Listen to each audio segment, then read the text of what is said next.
What is up, guys? Zach Ginn here, and we are live today. And in today's video, we're going to be talking about all about cold calling and really cold calling mastery. And I'm really excited about this, guys. I really just want to break down cold calling from a beginner's perspective all the way to an advanced one. This isn't going to be some like a module type training, guys. That's all at freewholesaling.com. Really, what I want to do is break down and talk to the people, answer any questions, but really educate you on how to become a master of cold calling. I want to break down all the pillars of cold calling and everything you need to know about cold calling in your real estate wholesaling business. So, guys, before I get into it, you already know, I think everyone knows, I'm ready to pop it up. But before we get into it, guys, remember, you need to smash that like button and subscribe to get the most free content, the most free value from me, guys. I'm here to break down everything, guys. These gurus out here, they will not stop talking. They will not stop just selling courses on cold calling. So I want to give a complete breakdown for you guys today, all about cold calling. And I just want to make it, you and me, we're going to talk today. So guys, I'm going to go for as long as you need me to today. Also, you guys saw in the end here, I want to do a wholesaling real estate cold calling role play. So let me go share the link on that too. If you guys want to hop on and, just talk to me. Any questions you have on cold calling, I want to answer it, guys. I want everyone on here to hopefully get a one-on-one coaching from me on cold calling, because all you literally have to do to get a one-on-one cold calling coaching literally from me one-on-one, all you got to do is go to StreamYard.com/U7WM98NEN5C. And guys, cold calling helped change my life and get me started in wholesaling real estate. I was doing great bandit signs, but bandit signs weren't working too much at the end. And I got into cold calling and it changed everything. And guys, if you're not jacked up right now to go learn cold calling and become a master cold caller, I don't know what else I can tell you. Cold calling changed my life. If you are not jacked up to change your life and learn cold calling, learn how to actually get in front of sellers, learn how to close sellers over the phone, and change everything for wholesaling real estate. Guys, if you are not pumped up, jacked up to get your first deal in cold calling for wholesaling real estate, I don't know what else will jack you up. We got the DJ today. He's in the house. He's going to pump you up and get you going, because I'm jazzed up. Cold calling changed my life.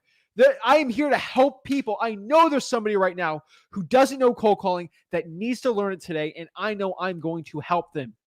My veins are jacked up. I'm ready to go. I'm all jacked up on tap water. That's how jacked up I am. I got water, no coffee today. I'm ready to go. Some of you guys need to match my energy. I don't think you guys are. So let's go out there. Let's get it going.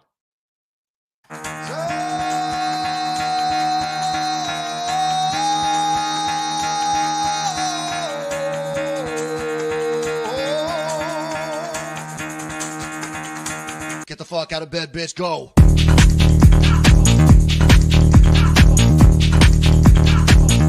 Get up, and get the guy go.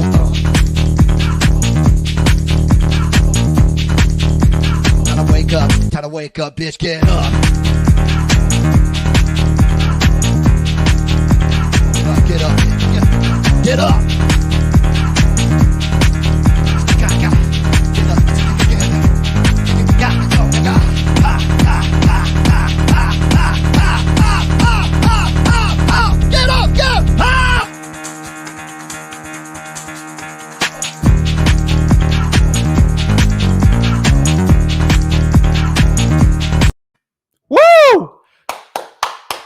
Let's go, guys. Let's get it pumped up, guys. Guys, I love the energy I'm seeing in the comments, guys. Like this video, subscribe, network in the comments, and let's get it going.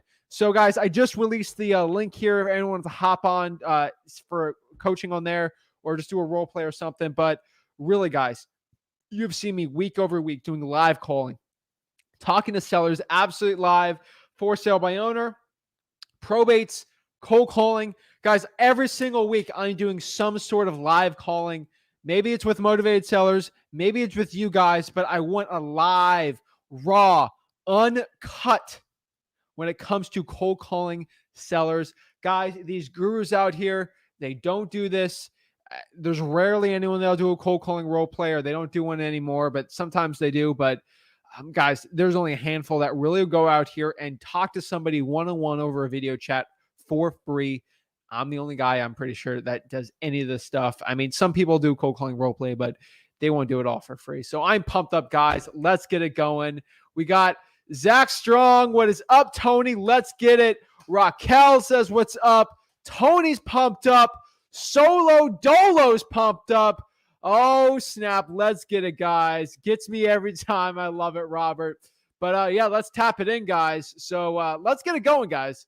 So Raul asked here, cold calling changed your life, guys. Cold calling changed my life. Why do I get hyper? Raul says, because I love cold calling. And then Raul says, I'm an idiot. Yes, I am an idiot. I'm an idiot for wholesaling real estate, and I love this business like crazy. So I love it, guys. So what I want to break down, we got a lot of people in the back here ready for some calling. What I want to just tell you guys really quick, preference is cold calling. For cold calling mastery, what are the best lists to do? And when I'm talking to sellers and talking to everyone here, you guys can sort of see it, guys. Freewholesaling.com. Let me pop that up really quick for you guys. Just if you guys are wondering where a lot of my free wholesaling stuff is, on my cold calling course and everything, it's all for free, guys. I'm not here to go sell you guys, do a long live here and help people out, and then just it's my $10,000 cold calling course, guys. I'm getting in trouble for saying this. I know a lot of people get mad at me when I say this. Do not buy a cold calling course from your guru. There's some gurus out here that go live maybe once or twice a week, and they'll talk about cold calling, how great it is, and they'll tell you about cold calling. They'll give you 40% of what you need to know about cold calling. They might not tell you the exact list, or they might not tell you the exact script, or a little bit. They'll give you 40% of what you need to know about cold calling, and then guess what they do? If you want to join it, join my insider program where I'll teach you about cold calling, and we'll get a discovery call. And at the discovery call, they try to get you emotionally riled up, get your credit card out, and charge you $5,000, $6,000, $7,000. I saw a $700, $800 course. I saw a $10,000 cold calling course. They teach you cold calling. And cold calling is absolutely for free. Guys, there's no secret of cold calling. Freewholesaling.com breaks it all down. I'll give you a crash course really quick, like in under 15 minutes of cold calling. Let's break it down. So cold calling, in the beginning, what are the best lists for cold calling?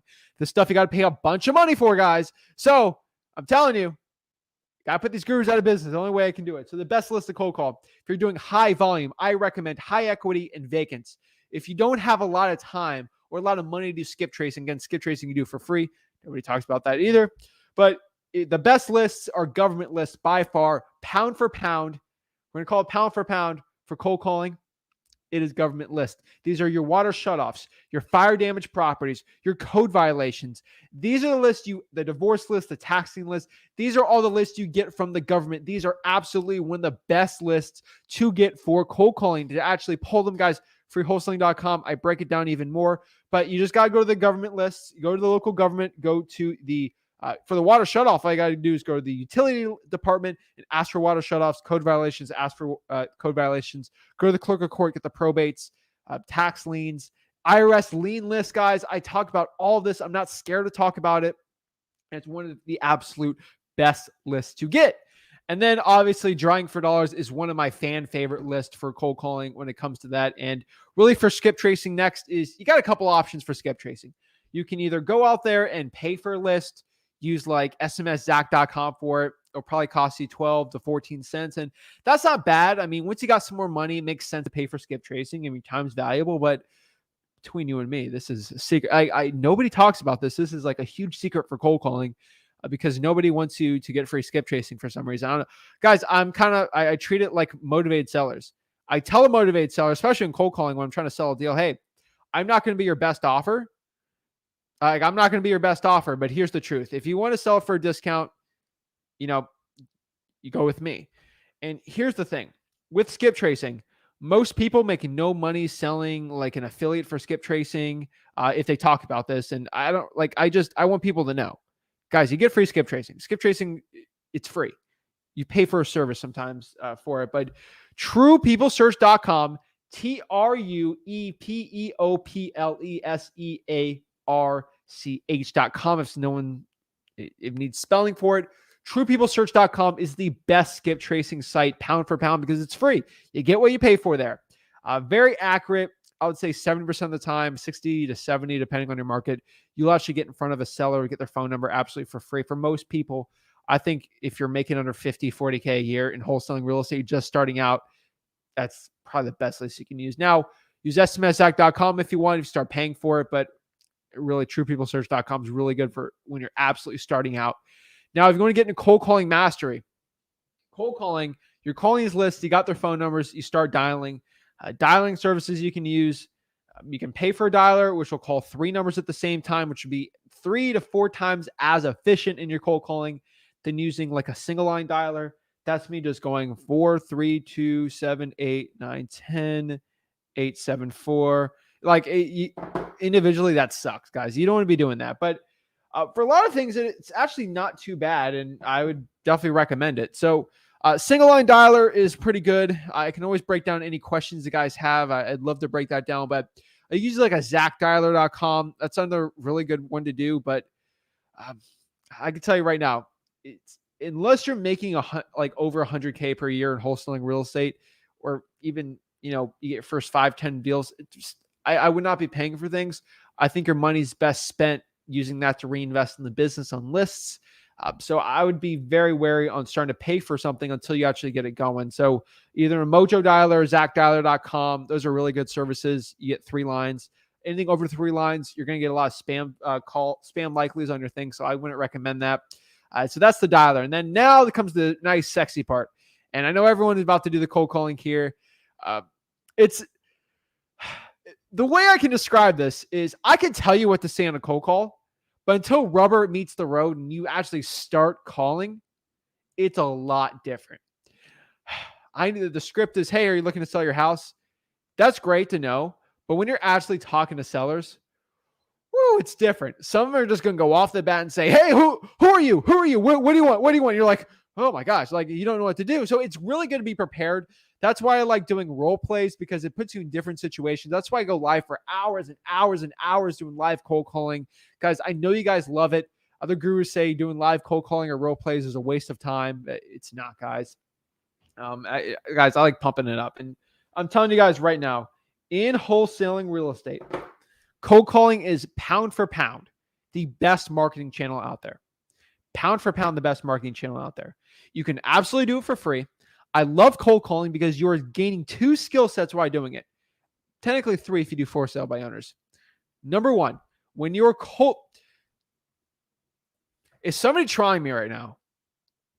Who is trying me right now for cold calling not being the best pound for pound marketing thing? Let me explain. You guys are trying me so bad right now. So some of these people in the comments, but cold calling, first of all, you can do it for free. You are gaining acquisitions knowledge and acquisition skills while cold calling. So you're getting in front of motivated sellers. You are getting better at, you are literally getting in front of motivated sellers and getting real estate deals. And you're sharpening your axe on acquisitions for other marketing channels. What's better than that? And it's free. Come on. Skip tracing is free. Google Voice is free. It's all free. Yeah, you can pay for it, obviously. Also, with cold calling, you can scale it. You can have a VA do it for you. It's very simple. Guys, cold calling is very simple. It's not easy, but it's simple. Just like wholesaling real estate. It's not hard to learn wholesaling or do it. It's just hard doing the grind or having the discipline to get going in cold calling. So when it comes to calling, my script is very easy. It is literally 2 sentences. That's it. You ask 2 questions on the cold call, and then you get in the 4 pillars, and you set the appointment, and you're good to go, or you go on the next call. That is cold calling right now. In 2021 and 2022, especially 2022, for cold calling mastery, you got to ask 2 questions. And that is completely against the line of what most wholesaling cold calling gurus say, because I'll tell you a secret, they can't sell you a course if they actually know the truth of it. I think I'm giving you guys I give you the red pill or the blue pill. Which one are you guys going to take? Because the new Matrix movie is coming out. Which one are you going to take? Learn the truth about cold calling, or be in this fairyland where you have to be this crazy, like Wolf of Wall Street type person and be this like super slick talker, closing deals and being all cool, and you got the whole crowd. Guys, cold calling's not that. Cold calling's you alone behind a phone or dialer talking to sellers when no one's ever looking at you. Yes, it's really sexy to go out here and have the nice little awesome check. Like, yeah, I got the check. Woo! Like, it looks all cool. Everyone's celebrating you on Facebook or Instagram. Like, yeah, I got the check. But everyone's celebrating your wins with a check. But nobody is there celebrating you when you just spent 3 hours on a cold calling session or 4 or 5 hours like I used to do and get zero leads. Nobody was there rooting for me during that. Nobody was behind my back telling me you got this. Nobody.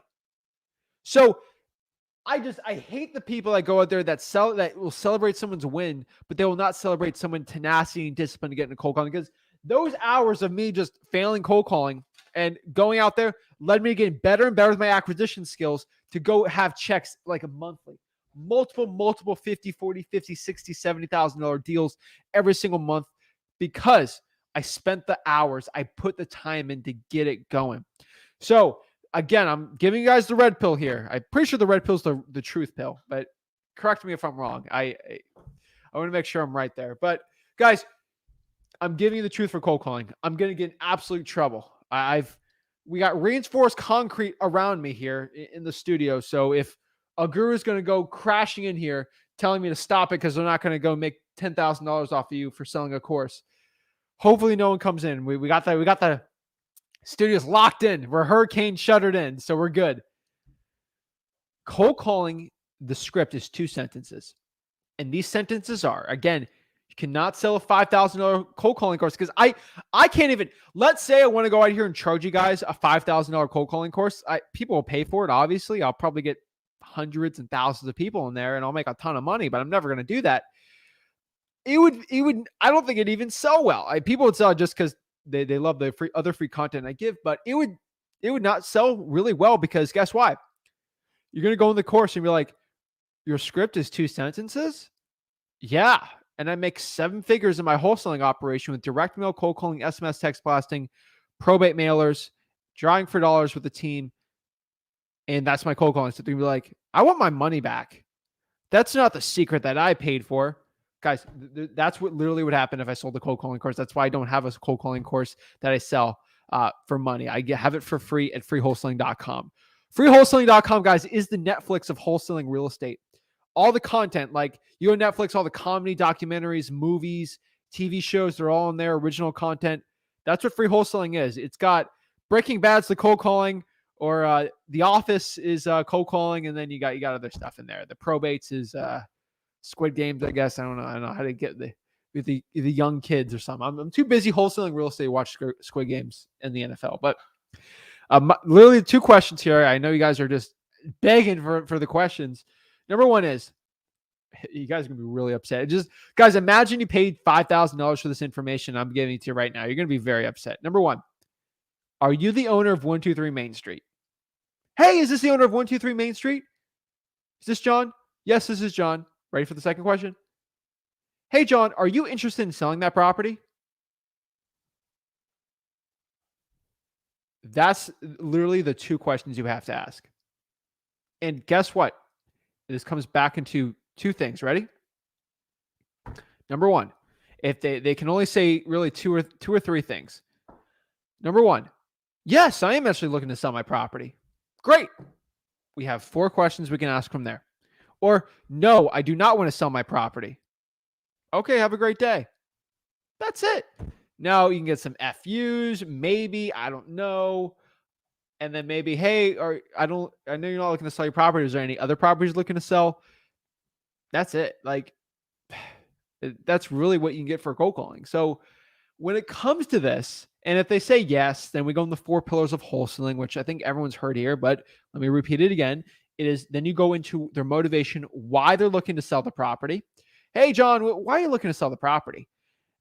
Number 2 here, the condition. What is the property looking like? Hey, how's the roof? How's the AC, flooring? Is anything updated? That's condition. Next here is time frame. When are they looking to sell the property? Hey, John, when are you looking to sell the property? Is this in 2 months, 3 months, 4 months, a year, next week? And then the next one, that's time frame. And then last really is price. How much they're looking to sell the property for. 100,000, 120, 150. What I figured out in cold calling, especially when they say yes, is you can change price pretty easy. If someone's got a $200,000 price and you go cold call them and then you go meet them or do a virtual wholesaling appointment and you have your acquisitions good, which freewholesaling.com, we teach that, you can bring them easily from 200 to 150 with the right rapport and speed. Hands down, that's honestly very simple to do. But it's extremely hard to change someone's time frame, to change someone's condition of the property. I mean, unless a crazy storm happens, or change their motivation. Motivation is probably hands down the hardest thing to change, but you can change the price. So you should be focusing very, very hard on the 3 to know, because you can't change that, and then the price you can change. So the price doesn't matter because it can be manipulated and changed very easy. But condition, motivation, and time. Motivation, condition, time frame, and then price. The reason why I say in that order is that's the order you should be talking about: motivation, condition, time frame, price. And from there, you set the appointment, you go meet with them, ask them if they're looking, because they're looking to sell, build some rapport, have them say an offer first, get a lower offer, put it on a contract, find a cash buyer, do an assignment of contract for a profit, get a nice check, get some money. That's it, guys. Like you guys don't have to be buying a $5,000 course. I really teach this stuff all for free at freewholesaling.com. I don't know what else to tell you. I mean, Juan knows it right here. Haha, that sounds like a mud on your site. It is the Netflix of wholesaling. I'm telling you right now. That's it. I won't use that because it is wholesaling. Wholesaling is freewholesaling.com. And that's it. I've had people tell me you're the Grant Cardone of wholesaling. You're the Kobe Bryant of wholesaling. I'm like, no, I'm the Zach Ginn of wholesaling. Like, I'm me. So yeah, we are Netflix of wholesaling. I did say that, but we are our own thing, and there's nothing like it in wholesaling real estate. I guarantee you guys, and you guys, it's all free. So I don't know what to tell you, but guys, that is cold calling. So let's pop up some people. Let's talk. Let's see if I can help someone with cold calling today. Get some live role plays. Really break down some situations where you got to talk to sellers and see what I can do. Juan says, if he saw your HUDs, he wouldn't call you an idiot. That's another thing. Guys, I'm the only one also that literally shares my HUDs. I don't know why this is a scary thing, but I share my HUDs on all my vlogs. Like when I say I make 70K on a deal, I'll show you the HUD. I'm not scared. Or sometimes I go to a deal and we're about to put it on the market. I'll do a vlog on it because I'm not going back out there to do it. But we share all the vlogs, even on the after. So I'm telling you right now. So let's get the questions going, guys. We got a ton of people on here today. So that's awesome, guys. I mean, the more people are always on here, I can tell you right now, the more people that I see on here, the more I want to go longer on the video. So let's get into the live portion of this, guys, where I talk to you guys live, do some video calls. But before we get into it, guys, here's the one thing I do ask. So I tell you guys to like this video and subscribe, and I trust you. But I want to see this. So we're at probably between the two live channels on YouTube. We're about 25 likes. And obviously it pumps up to 300-400 sometimes. I think so. We're at 25 likes right now. So once we get to 50 likes on YouTube, we'll start the live process. And that should take about 2 minutes, I would say, a minute or two. But some people are like, oh, shoot, I didn't like this video. I went to have to go live. So they'll click it. So that's the only thing I have to do to get engagement up, guys. I have to keep engagement up. If you guys do that, you might be saying, Zach, but I'm not on YouTube. How do I get it going faster? Do me a favor. In the comments, if you're on Facebook, comment below what market you're in and how you'd like to JV. So this is what I want to do. So let me do a fake one. So my name is Zach Ginn. I'm going to put it. I'm in South Florida. But I want everyone on Facebook to comment if you guys want. And then you're going to put, I need to work on my, say, cold calling skills. Now, I don't need help with my cold calling skills, but I want you guys to put a weakness and then a strength. And then I'm very good at marketing. Okay. Now, why am I telling you to do this? So let me just give you an example. So I can put here like, hey, my name's Zach Ginn. I'm from South Florida. I need help on my cold calling skills. And then I'm going to put, I'm very good at cold calling, or I'm very good at marketing, or you put it all in one sentence. Why I'm asking you guys to do that, first of all, it pops engagement up. Also, let's say I see someone else in the comments and they're very good at cold calling and they need a lot of help and they need a lot of help in marketing. Maybe I can help them and we can JV together. That's why I like Facebook, because you can click on the profile and actually message someone and you guys can actually get a good connection from there. Guys, I wanted to play matchmaker here for networking when it comes to everything. And every time I tell someone to like, we'll start doing it at whatever likes, the viewership goes from 70 people to like 100 instantly because it starts getting liked and the engagement goes up. So guys, comment below your strength and your weakness and what market you're in, and it will help you guys so much. I promise you, there will be someone who has their weakness is their strength, and your strength is their weakness, and you guys can help the people out. Whoa. Oh, geez. We're pretty, we got 5 more likes, guys. Oh, shoot. No, we got 3 more. Yeah, 10 more likes. And then we get it going, guys. I love the network in the comments, guys. I love it, guys. We got a couple people backstage, so I'm pretty excited about that to bring them on and talking. Nigel says, listening in the shower, I refuse to miss the value give. Guys like this. Hey, I'm good at cold calling, but this person's weak at choosing the right list to call. And that's a pretty good one to ask. So I appreciate you guys being vulnerable here.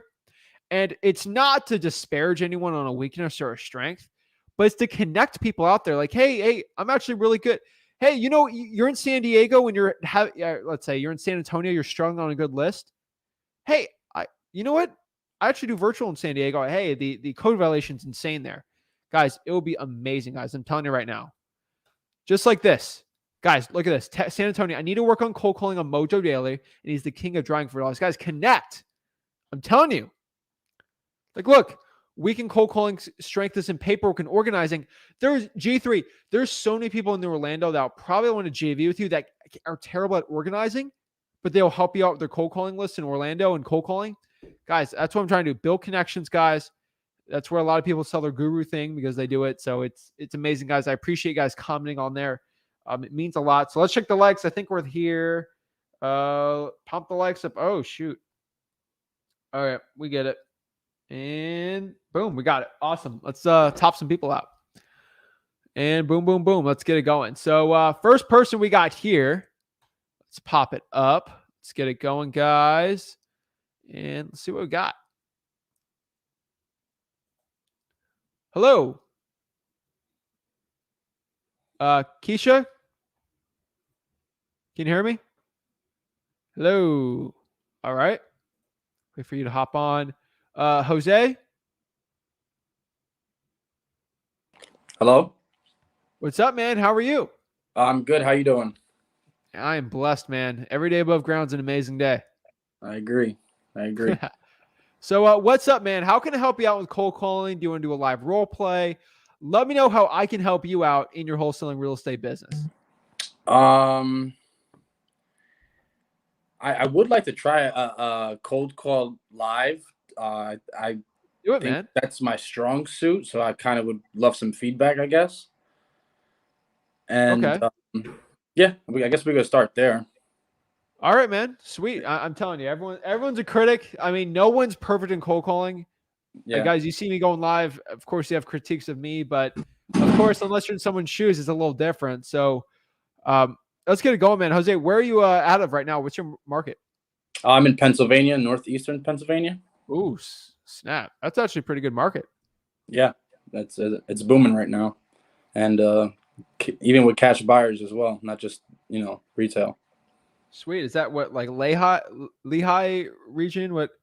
Yeah, I'm a little bit more eastern than that. I'm about 40 minutes from Lehigh. I'm in Monroe County. Awesome. Sweet. All right. I love it, man. So let's get it, man. So you ready to start off?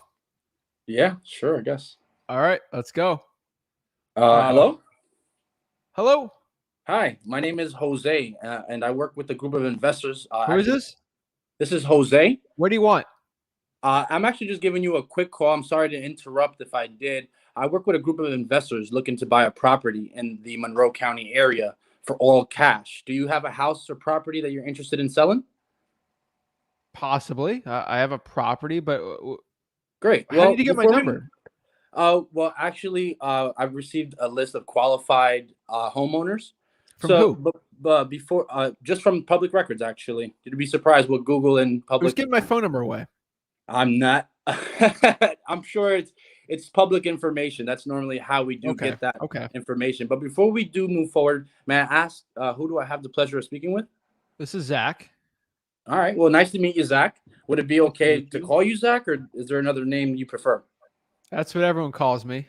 All right, Zach. My wife calls me idiot. So let me ask you, Zach, how long have you lived in the home? I've lived here about 32 years. 32 years. Wow, you've really put in some time. Oh yeah, I love this place. Nice. And besides of you owning the property, the reason I was giving you a call, Zach, is that uh, the property that you own, we're interested in actually purchasing. So, but I want to make sure that I have the correct address, including this, the area and zip code. So, can you actually just verify your address for me? Yeah, it's 123 Main Street. Okay, excellent. So let me just repeat that back. That's 123 Main Street, just to make sure I got it right. And you are the outright owner of this property? Me and my wife, yes. Okay, great. So as I stated earlier, we work with a group of investors looking to buy properties for all cash in your neighborhood. Here's pretty much how it works. My role is to actually collect information from you about your property. I'll send it over to my partner and then come to you pretty much with a cash offer as long as we can agree. Okay. So Keep you're in not buying mind, the property? Is it your partner that's buying it? Who's actually we buying my house? so we do both make the decision to purchase the property, of course. Okay. But when we do buy the property, we actually buy it as is, exactly how it is. So you don't have to worry about having to fix anything. We also pay all the closing fees, and we do close on your date of choice, which is pretty good. Fair enough? Okay. All right. So, Zach, assuming that we're able to agree on a price that works for you, why are you interested in selling this property? I'm trying to move to Florida. It's too cold up here. What part of Florida? I don't know, Miami. Miami, Florida. I haven't been there yet. I got to Oh make yeah. sure I make it a trip. Oh Are you yeah, it's a retiring? nice place. I'm semi-retired right now. Okay. So how soon are you looking to get down there? Before winter. Nice. All right. I see. It's perfect time. Oh Season's yeah. pretty quick. Oh yeah. Well, let me ask you just a few questions just to make sure it's something that we're interested in doing. Let me ask you, Zach, are there any mortgages or liens that we need to pay off at the closing? No, I own this property free and clear. Great. Great. And if I can get an acceptable offer, how soon you said you were looking to sell? Mm, probably 2 months. I need to move my stuff down south, and it should work. I mean, Sally, she's got a lot of kitchen stuff, but we just got to figure out how to move that down south. But yeah, about 2 months. Okay. So you would say that was a preference or a deadline? Um, Preference. Okay. Perfect. I just want to make sure I'm getting all this. So, Zach, let's talk a little bit more about the property. And just to verify, your home is about 1,300 square feet. Ranch has 4 bedrooms and 2 bathrooms. Is that right? Yep. Okay, great. And does it have a garage or basement? Yes, as a basement. Okay. Actually, is it finished or? Yes. Okay, perfect. And are there any other features that I should know about that you might want to Um, point out? Maybe. no, it's a pretty nice house. My wife maybe put a new kitchen in last year, but no, it's pretty good. It's got a newer roof, 2017, and Good. brand new kitchen in there. She made me put an island on there. I'd spend 15,000 on that. It's Happy ridiculous. wife, happy life, as they say. I agree. Okay. Well, as far as repairs go, Zach, you don't have to really, worry about that. Again, we buy as is, so you don't have to make any repairs. But just to help me understand what kind of work or updates would you think that the property needs after we purchase it from you? I don't Like, know. what It's in does the pretty good exterior look condition. like? It's in pretty good condition. The outside, the exterior is pretty good. Yeah, You said roof is fairly new. How's the electrical in the home? it's working pretty good. I mean, it Excellent. gets pretty warm and then cool in the summer. So, Nice. Any plumbing issues? I don't think so. I mean, it's working good. I just used the toilet yesterday, so it's working all good. Good. No leaks. That's excellent. Is there any structural damages I need to know about? I don't believe so. All right. And how are the windows? Do you know even like the type of windows that are currently installed, or? I think they're regular glass. I mean, they're flush, but they're the regular windows, I would say. Okay. And you said you've owned the home for 32 years, right? Correct. So pretty much they're the same windows that were there from since you owned the home. Yes. Okay, excellent. And how about, you said the kitchen's updated. How about the bathrooms? The bathrooms are original. Original bathrooms. Okay, so they could use some work. Any doors need to be replaced that you could think of off the top of your head? Nope. Excellent. All right. All right. Well, first of all, I want to thank you for the information. That makes it really helpful for me so I can make an intelligent and a fair offer for you, of course. Considering the work needed to update the property, how much do you think actually that it'll cost to put the property into, 2022, 2021 conditions? I don't know. It's livable for me and Sally. So, raised 3 kids there and Mhm. 2 dogs. So it's pretty good. Do you think it'll cost like what, 60 or 70,000? For what? Repairs? Yeah, not that high. I wouldn't put that into the house. Okay, so would you say I'd buy a boat in Miami 50,000? for that. Does 50,000 seem realistic? I don't think it needs any work. It doesn't need any work. I think it's good just the way it is. Well, I'm sure it's your home. You wouldn't live in Yeah, it's my anything. house. I've lived here for 32 years. I think it needs no work at all. I agree. I love my home the way it is too. Oh yeah. But you did mention that the bathroom may need a little bit of updating, correct? It works just fine. I'm a Yeah. pretty simple No. man. I listen. If it's not broken, you don't need to fix it, as they say. Is that right? Oh yeah. Okay. Well, is there a number that you think that might be safe to say that just for an investor like myself, if we were looking to go in there and update the property a bit, how much would it actually cost? Just throw a number out there. I don't know. I don't know. I mean, I really don't know. I direct playwrights, so I don't do I Yeah. don't do the whole mechanic thing. That's not your, okay. All right. Well, my team, we do a pretty good job at doing estimate. I'm trying to use some of the information that you've given me about your property just so I can make an I educated. should know more about properties than I do. I've lived in one for 32 years, but someone gives me a quote, I just say, hey, pay the guy. Yeah, it's not. Yeah, I understand. It's not your profession. That's why they have these guys to pay. So, Zach, I don't know if I can yet, but if I were able to get an approval to buy your property as is for all cash, pay for all the closing fees, and like I mentioned earlier, close on your date of preference, how much would an offer like that be worth to you? Or what would be the least amount that you'd be willing to walk away with net in your pocket at closing? Well, between you and me, Jose, if you just gave me a fine offer, I'd be okay with it. But unfortunately, Sally, she would absolutely kick me to the doghouse if I did not get her approval or even mention her with this. This is a pretty big decision. We've lived in this for 32 years. So me just going to Sally and saying, hey, we're selling it to Jose for 100 and whatever thousand or 200,000, she's going to be very mad at me. And then I'm going to have a very angry wife in Miami. So we don't want I'm going to that. definitely need her approval on it. Yeah, absolutely. I wouldn't recommend otherwise. Like I said, happy wife, happy life. So I completely understand what you mean by that. Do you have an idea what the homes in your area are going for? Maybe some neighbors? I mean, my neighbor's a realtor. He always gives me prices, but I mean, I always get these postcards saying your house is worth $5 million. Let me list it for you. And I mean, not really. I mean, I'm wearing a jacket right now for the first time in 2 months, and I'm getting sick of this. Yeah. Yeah. Well, the weather can't make up its mind. Yeah, Over and the here where Eagles we are are. terrible this year, so it's like, what's the point? I'm not even going to any games this year, so I guess that's not helping, right? it's not helping.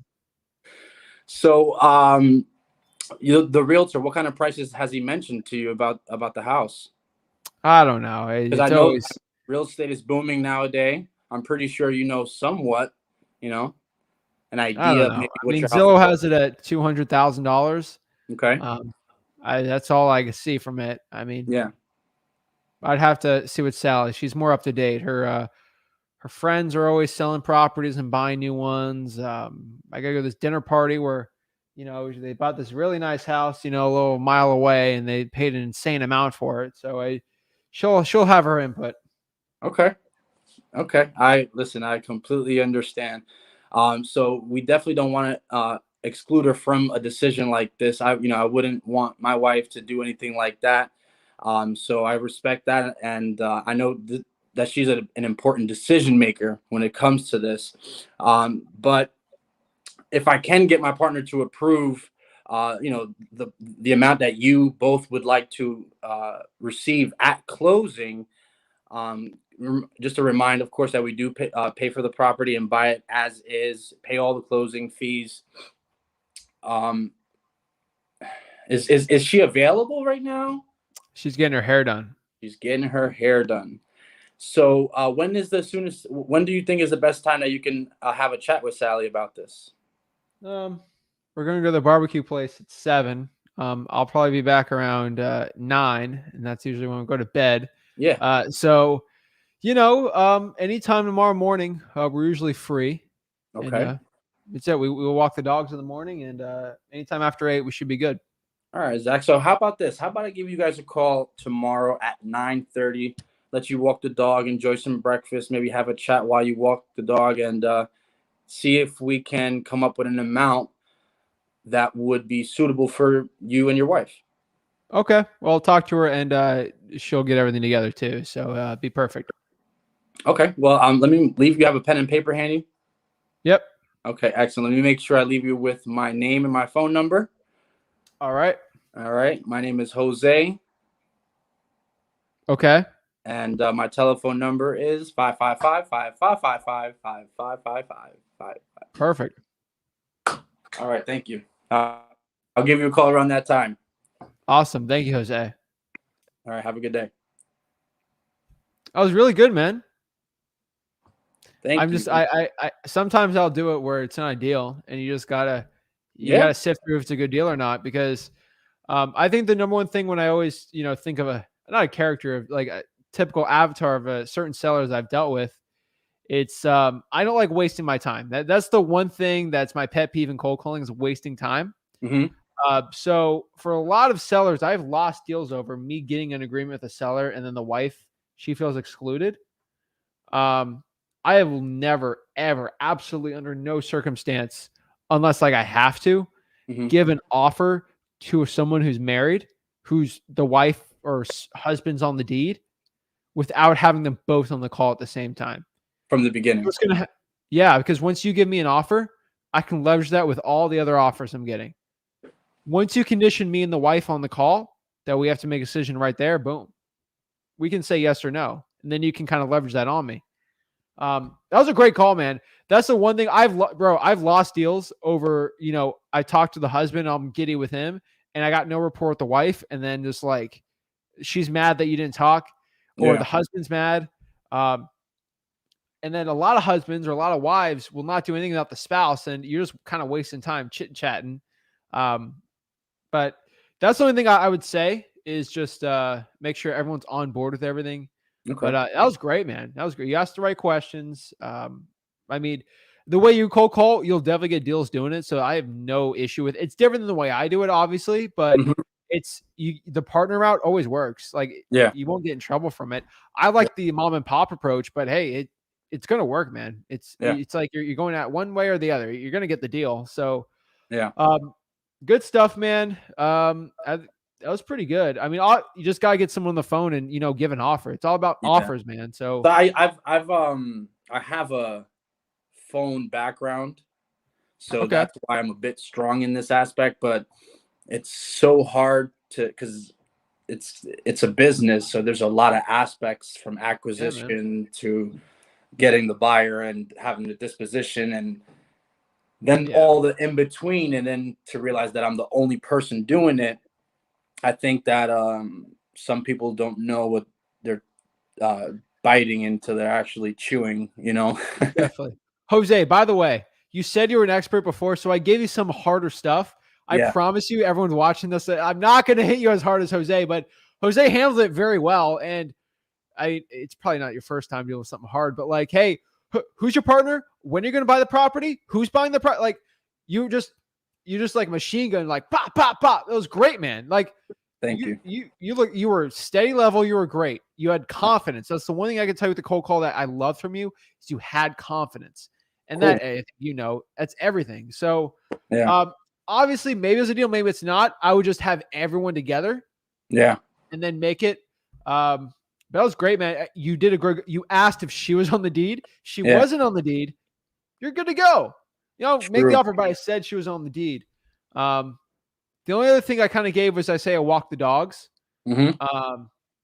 Always at like, hey, what kind of dogs do you have? Even if you hate dogs, hey, Yeah, what kind of dogs do you have? an opportunity to build. I would have. I usually they'll go on a 15-minute rant of how much they love their cocker spaniel or something like that. Yeah, yeah, Yeah, that's the one thing. I would say it worked very well. Older sellers, this is a typical older seller. They think nothing's wrong with the property, even though they lived in it for 32 years. And Jose, there'll be nothing you could tell them to convince them that the property is outdated because they remember the 80s very well, and that was perfect timing for them. So they think their house is still new because it was from the 80s when they bought it. So yeah, their head, they still bought a new house. yeah, People buying a house now in 2021 and 2050, they're going to think the house is still modern and great, even though it won't yeah. be. Doesn't need any fixing. No, I mean, sometimes like when I just like, hey, the thing's perfect, you just got to, I'll just stop. I'm like, fine, you know what? Whatever. Yeah, I'll compare it. Sometimes they'll say, hey, with new tenants that come in sometimes or new people that are going to buy properties, they demand it. It's not me. Hey, yeah, Zach, I like your property. Like the bathroom, I grew up with the bathroom just like that. I think it's perfect. Unfortunately, newer tenants or newer buyers, if with my partner who cares about if he's going to resell it, they want the newest, best things. These millennials. yeah, It's a great little connecting piece with that too. But man, that was a great call. I think a lot of people can really understand that. You defended some of the harder questions very well, and I think a lot of people can replay that and understand it. But it was great, man. You were trying to get the price off of me. That was great. You didn't give up on that. So it was great, man. I probably should have in that call. I don't know. Maybe I didn't have a wife and you could have bad back and forth on there. But man, it was great. You could tell you got experience, and you'll do good, man. yeah. Good I job. like the fact that you made it hard to get the rehab out of you, because usually I try to get some kind of number just so they can kind of grasp the idea, Yeah, of this is a different deal than retail type. So, but I'm telling you, man. yeah, I was nervous. I don't know if you could tell. I was Oh, pretty nervous. I was pretty nervous. they're pretty confident. I mean, sometimes they'll like give you a smile or something when you get a hard question, but I can't see that over the phone. Yeah, true. So like I don't know, like I do. I was like someone gives me a hard question with the phone when I was cold call. I'm like you're not seeing that though. Hmm. In person, you got to have that poker face, Yeah. but it still doesn't make me good at poker. But I'm telling you right now, that was a great call. If you keep it up, dude, you'll do well. Are you getting any deals cold calling right now? I haven't landed my first deal yet, Okay. but I've been doing a lot of cold calling, which, as you said earlier, I've learned so much from the acquisition side, and then Yeah.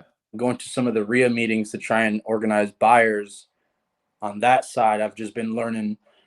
I look at myself from like a couple months ago, and it's already laughable now. So I can't Oh even, yeah. as I get further down the road.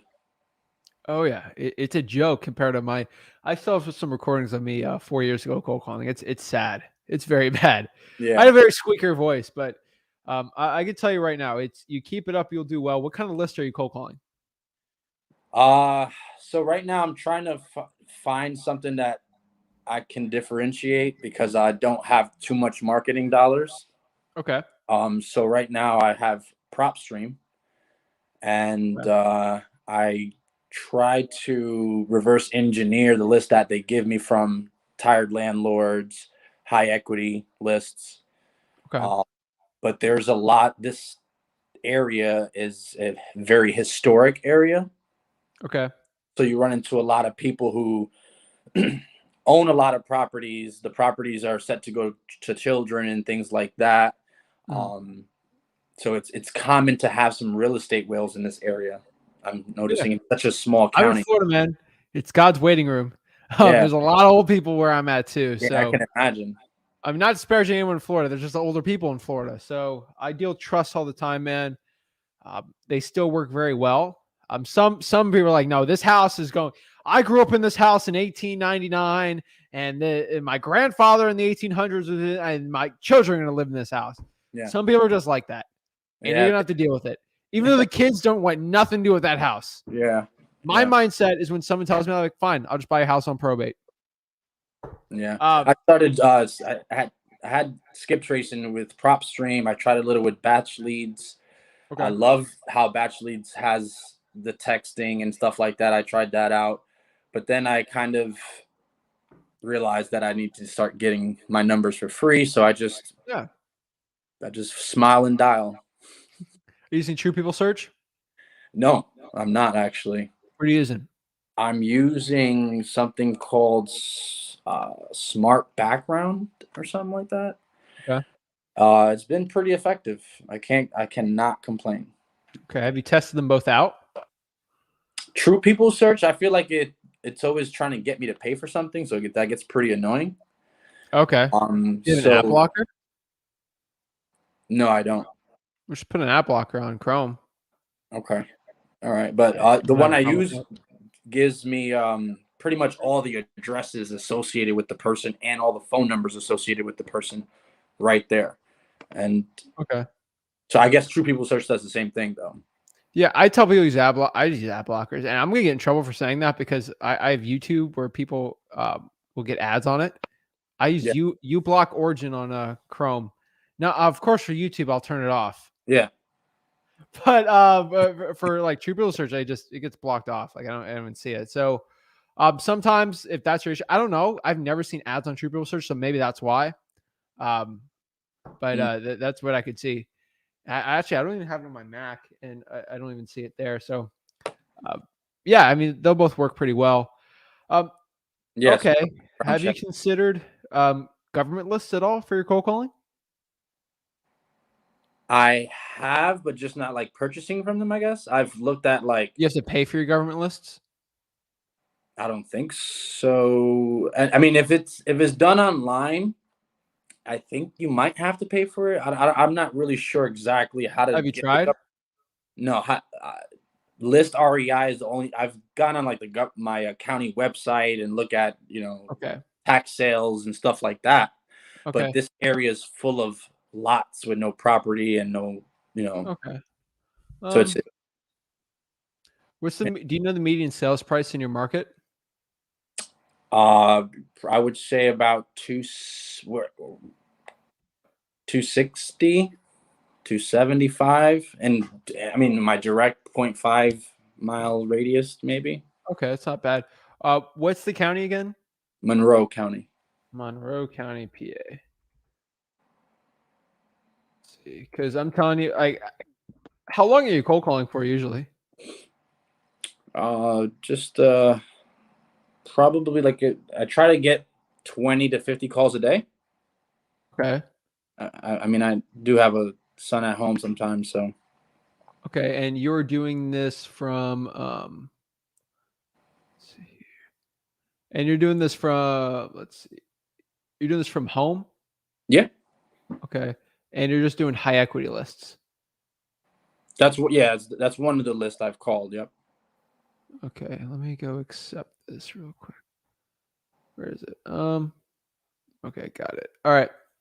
So Monroe County, Pennsylvania, literally probably what I do is I would just go to the top list. So I'm popping this up while I'm talking to you, just so I can. You got quick links here. Key recording.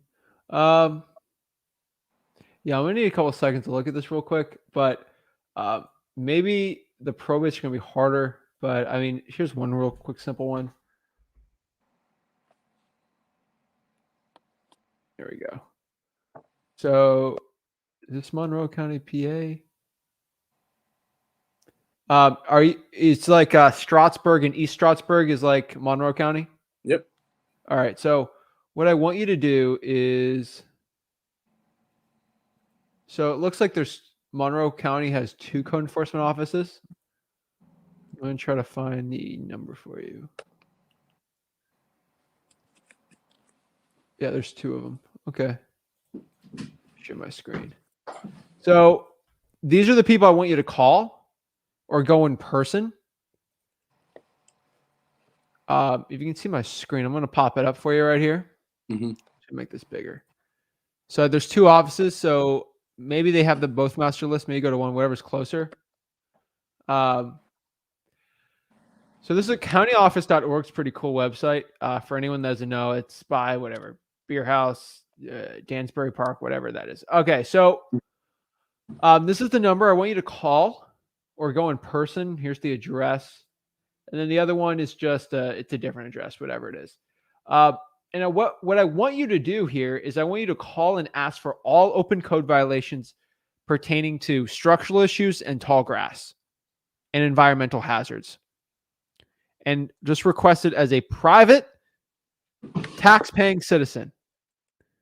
This is recorded on YouTube, so don't worry about taking notes or anything. Okay. Just focus on questions you have. Okay. It's a private tax-paying citizen for research. You want that information. Ask him to get it in an Excel file. It might give you a PDF. Number one question they're going to ask you, because there's not a lot of people in that county. It's at a population 167. They're going to say, Mr. whatever your last name is, or they're going to say, Jose, we don't have that information. And then you're going to say, well, do you guys have code violations you charge people for? Yes. Well, can I have that list? We don't want to give you that list. Well, I'm a tax-paying citizen, and I have literally, it's my freedom to go get this information. I'm doing it for private research. And they're going to say, well, I got to talk to my manager. And then your manager's going to be like, well, why do you want this information? Ready? You have 2 choices. You can say, I'm an investor. You're going to get cut. You're not going to get the list. I'm a private tax-paying citizen looking to do independent research because you're a citizen and you pay taxes, right? If you say you are a citizen and an investor, choose what hat you want to wear. During that conversation, you should be wearing the private citizen hat, okay? People tell me, oh, code violation, because you're wearing the wrong hat. So if you do that, they might fight you on it. If they push comes to shove, say, ma'am, do I need to file a Freedom of Information Act? Oh no, please no. Okay. Sometimes you have to file it. It'll take 5 minutes to do. File the Freedom of Information Act. They'll have to give it to you. It's literally the law. They have to give you this information. Okay. You can literally do the same thing. Go to the utility department. You got to find out if the utility department is a private company or a public utility. Mostly in Florida and Georgia, it's a public utility. So I can get the water shutoff list. You get that. Hey, can I get a water shutoff from the utility department? Okay. Clerk of the court, get the probate. You get the fire damage property from the firehouse locally. These are hard lists to get, but they're not big lists. So you get like 200 for the month. There's a really good chance of getting a deal on that list. And here's the cool part. If they're fighting on the list, I don't think a lot of people in Monroe County are pulling this list. You might be the only person calling code violations or fire damage properties in your market. You can clean up pretty easy. Okay. And that's what I do. Like high equity, I'm telling you, bro, I was calling hundreds of high equity leads every hour. And it took me still forever. I got like 1 to 2 deals a month doing that, Yeah. And they're like $12,000 deals. So if you're only cold calling 50 to 100 calls a day, you have to make the best pound for pound. You like boxing? Yeah. Pound for pound king. Yeah. of leads. Okay. Okay. I'm telling you, Floyd Mayweather's a good boxer. He's probably pound for pound the best boxer. Yeah. But I'm telling you, it's pound for pound, right? Yeah. Pound for pound, best one is government lists. So if you only had 50 to 100 a day to call, that'd be the list I'm doing. Okay. The script's fine, man. The call's great. It's the list you got to change up. And I feel like you have a lot of success doing it. Just imagine calling the list no one else is calling. I guarantee there's people calling that high equity list. Yeah. No one's calling. Realtors in your area are calling the high equity list. But guess what they're not doing? They're not doing the extra work to go out there and pull the code violation list. Because they don't want to deal with those nasty houses. It's ugly. It's not good for my reputation. I'm a luxury realtor. You don't care. You're here to make your 20, 30K, right? So I see. That's what I would say. I started off with just get my practice in right from the beginning with some for sale by owners from like Zillow and stuff like that, and Craigslist and stuff like that, and that kind of got me got the legs moving a little bit. I wrote my own script a few times. This is the last. I think that's gonna work. I'm pretty confident in this script that I have. So yeah, I am definitely gonna do that. I was over here screenshotting everything. I'm like, and he's like, no, don't worry about it. I mean, it's on YouTube. You're subscribed to me on YouTube. Yeah, I already did that. Yep. Just watch the replay. You're an hour in, so whatever it is. Don't beat yourself up on the recording. You were great, man. Bro, look at my lives. I'll go live 3 hours at a time. I'm not perfect, but I get deals done because I get the right list and I just consistently have discipline with it. So change up the list, man. Whatever service you're using, have you confirmed on your cold calling you're actually getting in front of the sellers, like the service you're using is working? Yeah, I've done some seller appointments and stuff like that. Okay, so your skip tracing is fine. It's all an equation, man. It's literally a conveyor belt. We got list pulling, cold calling, and then like the acquisitions process, dispositions. Like what's the situation here? And I see it's all going good.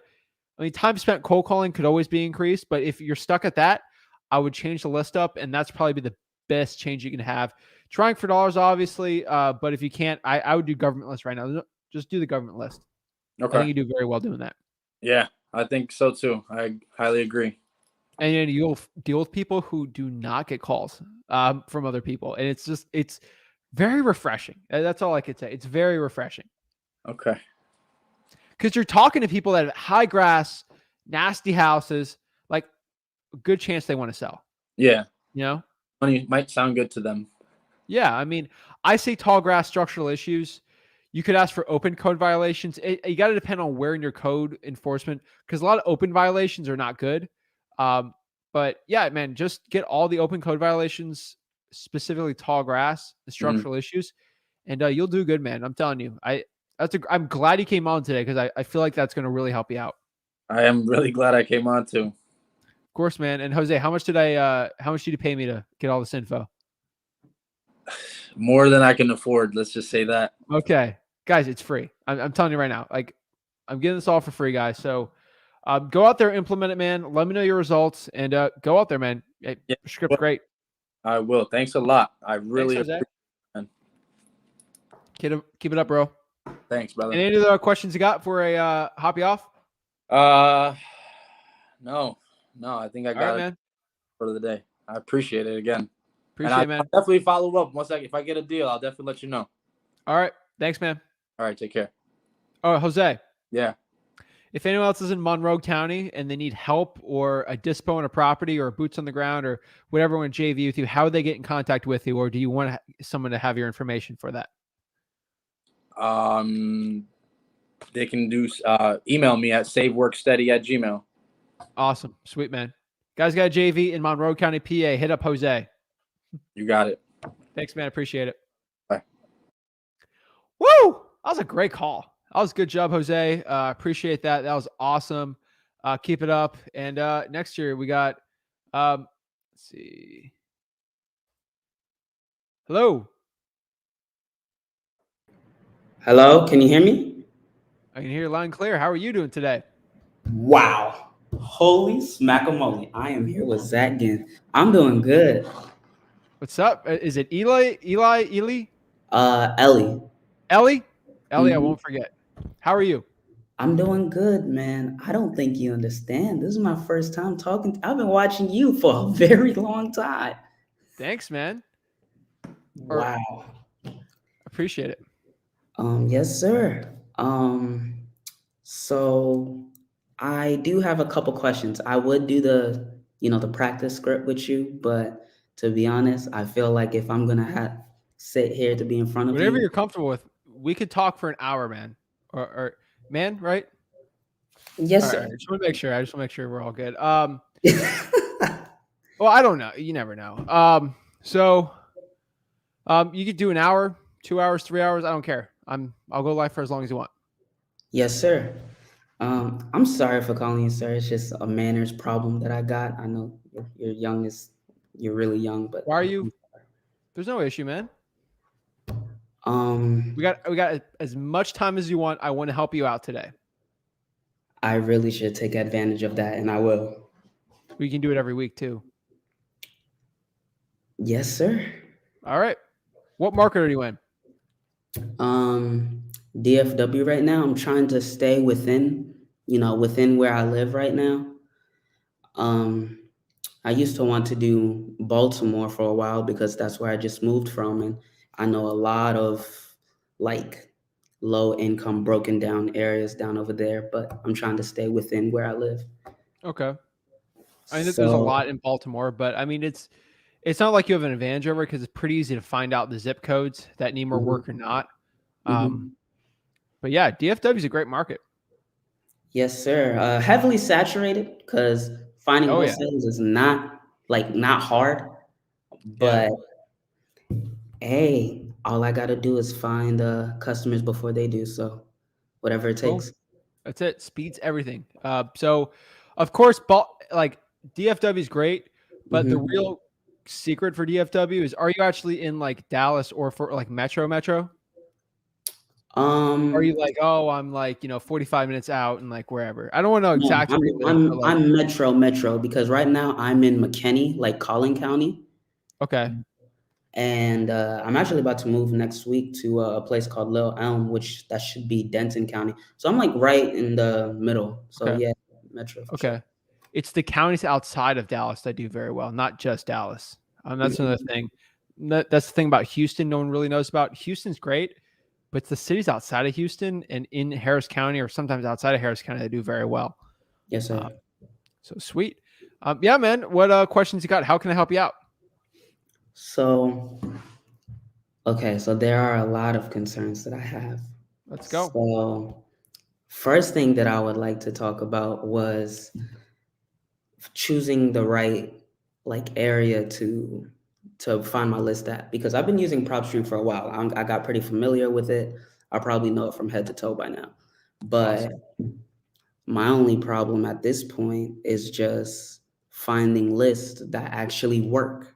So I don't know if it's the list selection or it's probably the area code. It's very hard because I've probably been cold calling like 5 days a week for probably like 3 weeks now. And if I'm going to be honest with you, I've been using True People Search Mhm. because I noticed that skip tracing sometimes can be like taking out your pocket a lot. So I was Oh like, yeah. yeah. So I was like, you know what? I can't do that. Matter of fact, I made a mistake of actually getting a Call Tools membership. And then, and then I sat down and I was like, after pulling lists from PropStream, I was like, I don't have any numbers, do I? It's like, so Nope. that was a dumb mistake by me, but it is what it is. Hey man, So, no worries. That's why I have trials for dialers and stuff, so you can like do it for 7 days. Like, oh shoot, wait, the dialer's cool. It's doing 3 at a time, 5 at a time, 10. But like, I got 400 leads, so that's why I always recommend doing a trial for a dialer. But there's only one mhm, place that does it. But um, okay, so finding the right market. mhm. Lucky for you, I can help you out here. So we can do the dirty way, which is the way you should be doing it, or the clean, squeaky way. So the clean, squeaky way is: have you been through freewholesaling.com? Yeah, Yeah. the course that you created. Yeah, I'm on it. Okay. So yeah, as you can see from there, when it comes to finding the right market, use the list source hack. Have you been doing that? No, I haven't watched that video yet. Okay. I'm going Well, through it like yeah. in order. No pressure. No pressure.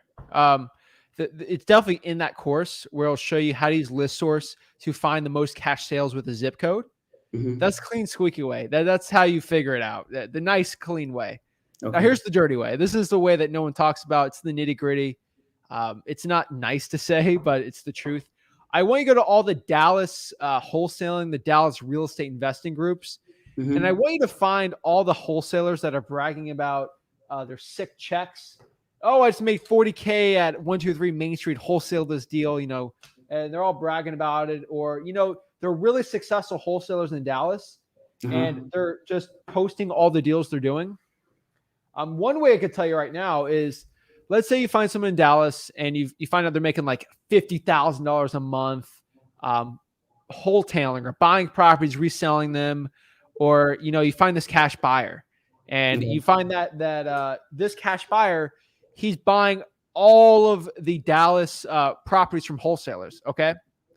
And they're Okay. pretty easy to find out. If you go on listrei.com, find cash sales, and try to Hmm. find out, like, go to a real estate investing association, like, hey, does anyone have good cash buyers here? Like, oh, I'm a cash buyer in Dallas. Talk to that cash buyer. Say, hey, my name's Zach, and use your name, but do you buy a lot of properties from wholesalers? Yes, I do. Oh, really? Can you give me one just to make sure you got proof of funds? Yeah, I bought 43 whatever Main Street from this wholesaler. He does really well. Great. Look up the address and find out, find out that guy's company and be like, so this guy bought like 10 properties in Dallas. You're going to find, wow. The whole year, let's say he bought 30 properties as rentals, this cash buyer. He bought 20 of them from one zip code, 5 of them from another, and then from random ones. You'd be like, 80% of all of his buys are from this zip code. That's kind of weird. And then you can put 2 and 2 together, be like, wow, he's buying them all from this. This must be a good zip code for wholesaling. That's the dirty Yeah. way. That's how I found out my best zip codes for virtual wholesaling.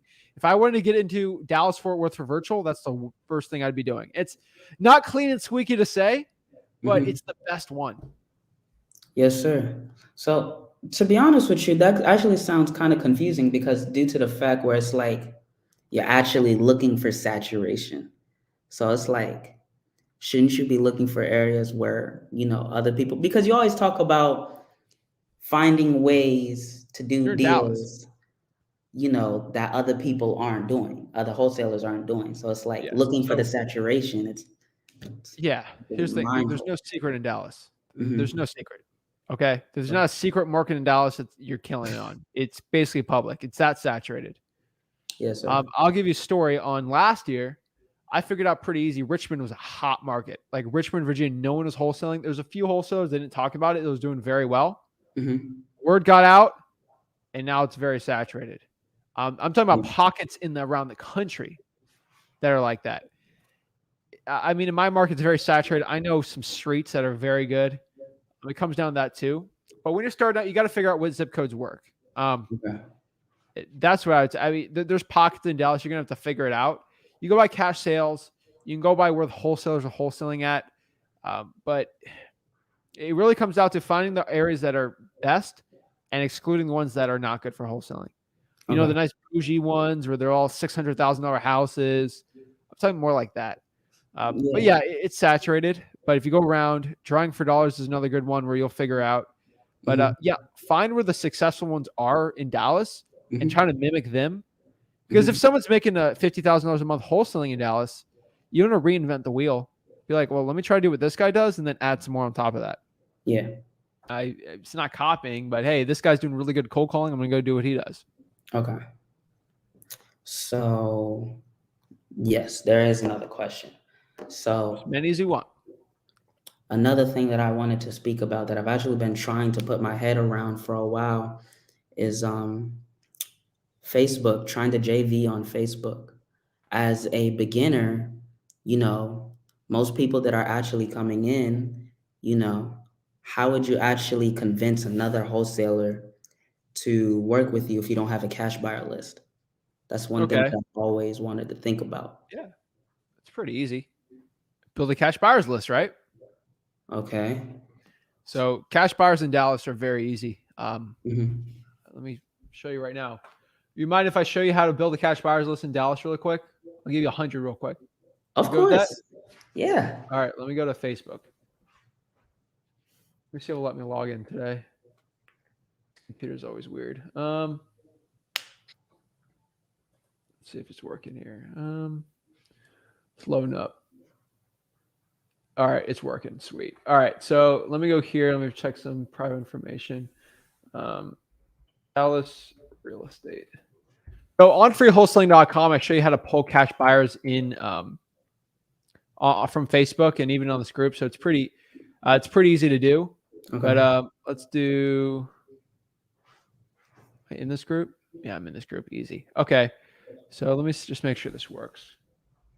I want everyone to see this, to show you how kind of simple this is. Yeah, it's working. Okay. So let me go back. So that if on message or someone pops up, you'll see it. But are you watching the screen? Yes, sir. All right. So let's go. You just call me Zach. Don't worry. It's a terrible habit. Oh no, it's good to do. Like obviously it's very respectful, but man, I'm just trying to help you out. I'm not trying to be I'm not fancy. So because I'm very simple with what I do. So if you can see here on the screen, make this bigger for everybody. You can see it, right? Yeah. All right, cool. So I just searched Dallas real estate. I went by groups. Dallas Fort Worth real estate buy, rent, or invest. Okay. Mm-hmm. So obviously we see here Ken. I'm not friends with Ken. Wow, he's doing a deal in somewhere that I've actually been looking at recently, Sherman. This is just stuff to look at. So Ken Anu, big state home buyer. Looks like he's a wholesaler. I don't know Ken. Ken seems like a great guy. He's in Sherman, Texas. So interesting. Sherman's interesting to look at. We have 806 Summerleaf Arlington. This doesn't look like a good deal, but you can just look here really quick and just think. So let's see like Urbana right here. Okay. Urbana. I'm saying it wrong. Dallas in the 75216. It's a 3-1, right? Mm-hmm. Glenn just commented here. Arthur Glenn Wilson 2001 at gmail.com. Looks like he's a cash buyer.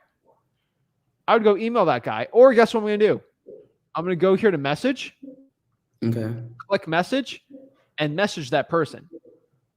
Okay. Hold on. So literally I would go here. I'd be like this. Hold on. Let me share my screen.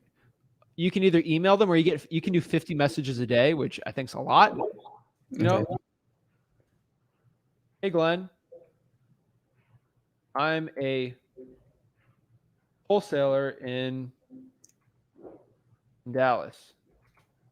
Are you a cash buyer? I would love to send you over my deals at a deep discount. And then, he'll say whatever and then say, hey, what's your number? We can connect and give a call, right? I'd do something like that, right? Okay. Simple. And then you do a bunch of those every single day. And, another hack if you want more emails. So no, I'm not going to go send it to Glenn. Glenn seems like a great dude. But also another hack, you get people's emails. I'm going to search at gmail.com right here. And you see how it says end result. And everyone's like, oh, I just gave up. Click here to listing and post. And boom, look at all this. Look at all these emails. Hey, calling all my flippers. Great opportunity in Irvine. If you flip in the 7061 area, drop email.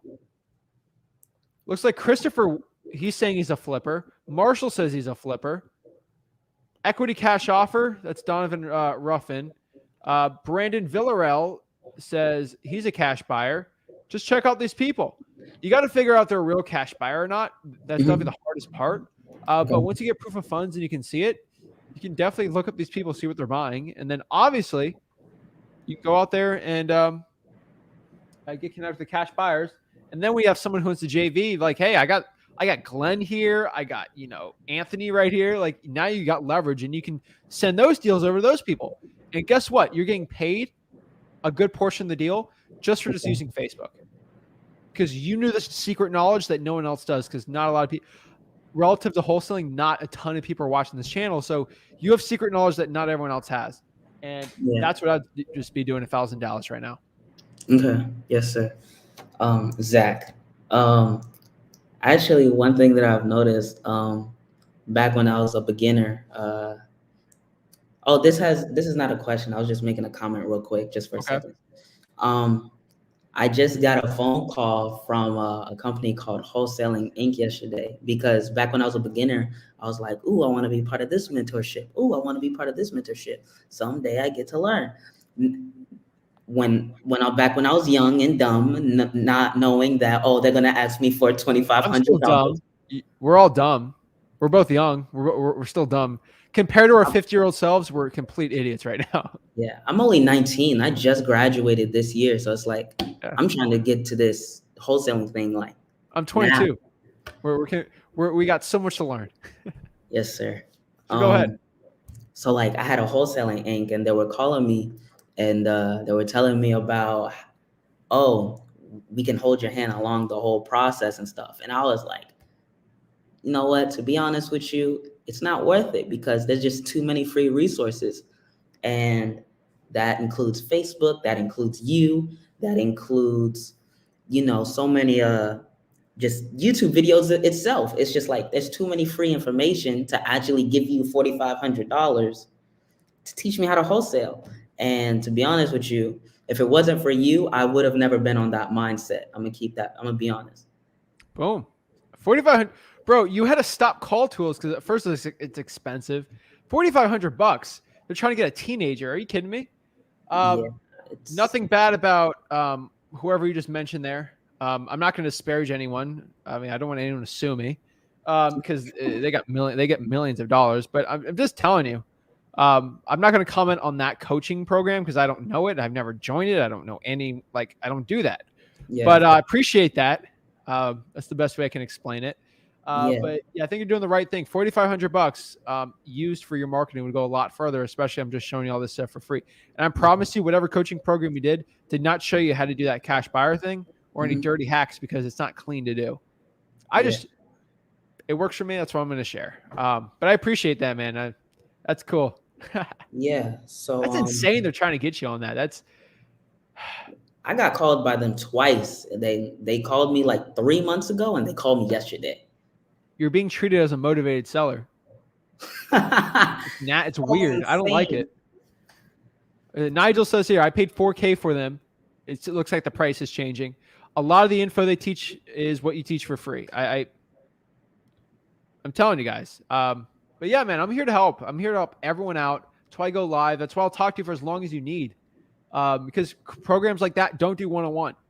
I'm here to do it. The nice, pretty face of whatever coaching program, they won't talk to you one-on-one. I will. I don't care. Yeah. I'm not here to make money off anyone. I mean, I feel like the great part about this is why I wish you were more famous. Actually, better for me. Free information, low key. That means I get the knowledge for cheap. Nobody else knows it. Perfect. I'm trying to give everyone this knowledge. So you got time on your hand. You're going to be like, oh my God, I talked to Zach one-on-one in like 50 years or whatever. Maybe there's more people on here. I don't know. I'm going to be wholesaling until I'm like 80, 90. So whatever. But yeah, man, I try to help as many people. I mean, a year ago, I talked to anyone for free and I had like 500 subscribers. So the best time to, watch my stuff was last year. So you're on the right track. I mean, I'm in all of your live streams. So that's great. Well, hop on the lives, man. I can help you out. Yes, sir. Bro, you got a seller you need to close? I'll call him. I don't care. I'll do it. I don't want your money. I'll just close on the phone. I'll be your partner for the thing and then hand it off. I don't care. Just help. I'm trying to help. And if I may ask you, do you feel like there's any skip tracing sites that might be better than True People Search? Because I'm not gonna lie, it is difficult at points, trying to reach a seller through there. Yeah, I mean, Facebook's probably the best one outside of that. Like, you're trying to reach like a John Santos in like Chesterville, Texas. Search up Chesterville, Texas, John Santos, and just send him a message. Okay. The best way without paying to get someone's phone number is just put a sticky note on their door. There's creative ways. Sometimes when you pay for skip tracing, though, you won't even get their information either. So I see some people talking about here. White pages has worked sometimes. I'm trying to look in the comments. Fast people search. I saw someone say. I would look over Facebook and just ask some other free ones, but yeah, that's probably what I would do. Okay. Thanks for Also, TruePeopleSearch.com. Oh, Fast People Search. Yeah. Way better than True People. I gotta check that out. Yeah, that's what I was just thinking. Yeah, True People Search also gives you relatives, so you can go call the relatives and see if you can play this. Like, you know, if you're calling, look at relatives, and it says you can't get my number. My number's not on True People Search, but like, let's say you try to find Rick phone number. Hey, is this Zach Ginn? No, this is Rick. He won't get my phone number out. But like, this is a regular person. Like, oh, you're looking for Zach? Oh, here's his phone number. And then they'll give it to you. So that's another thing you can do. Call relatives. That probably work too. Okay. So another question that I have. I don't know why. I've watched a ton of videos on it. I've tried to study it, tried to do the math on it. I might be slow in the head. I might not. Who may know? Equity. I don't know why I can't understand that term to the core. I just don't understand it to the core. That's not bad. Let me try to think of a cool analogy. It's just equity's equity. So equity is just a math problem. So it's subtraction. Okay. So everyone knows that 10 minus 1 equals 9, right? Yeah.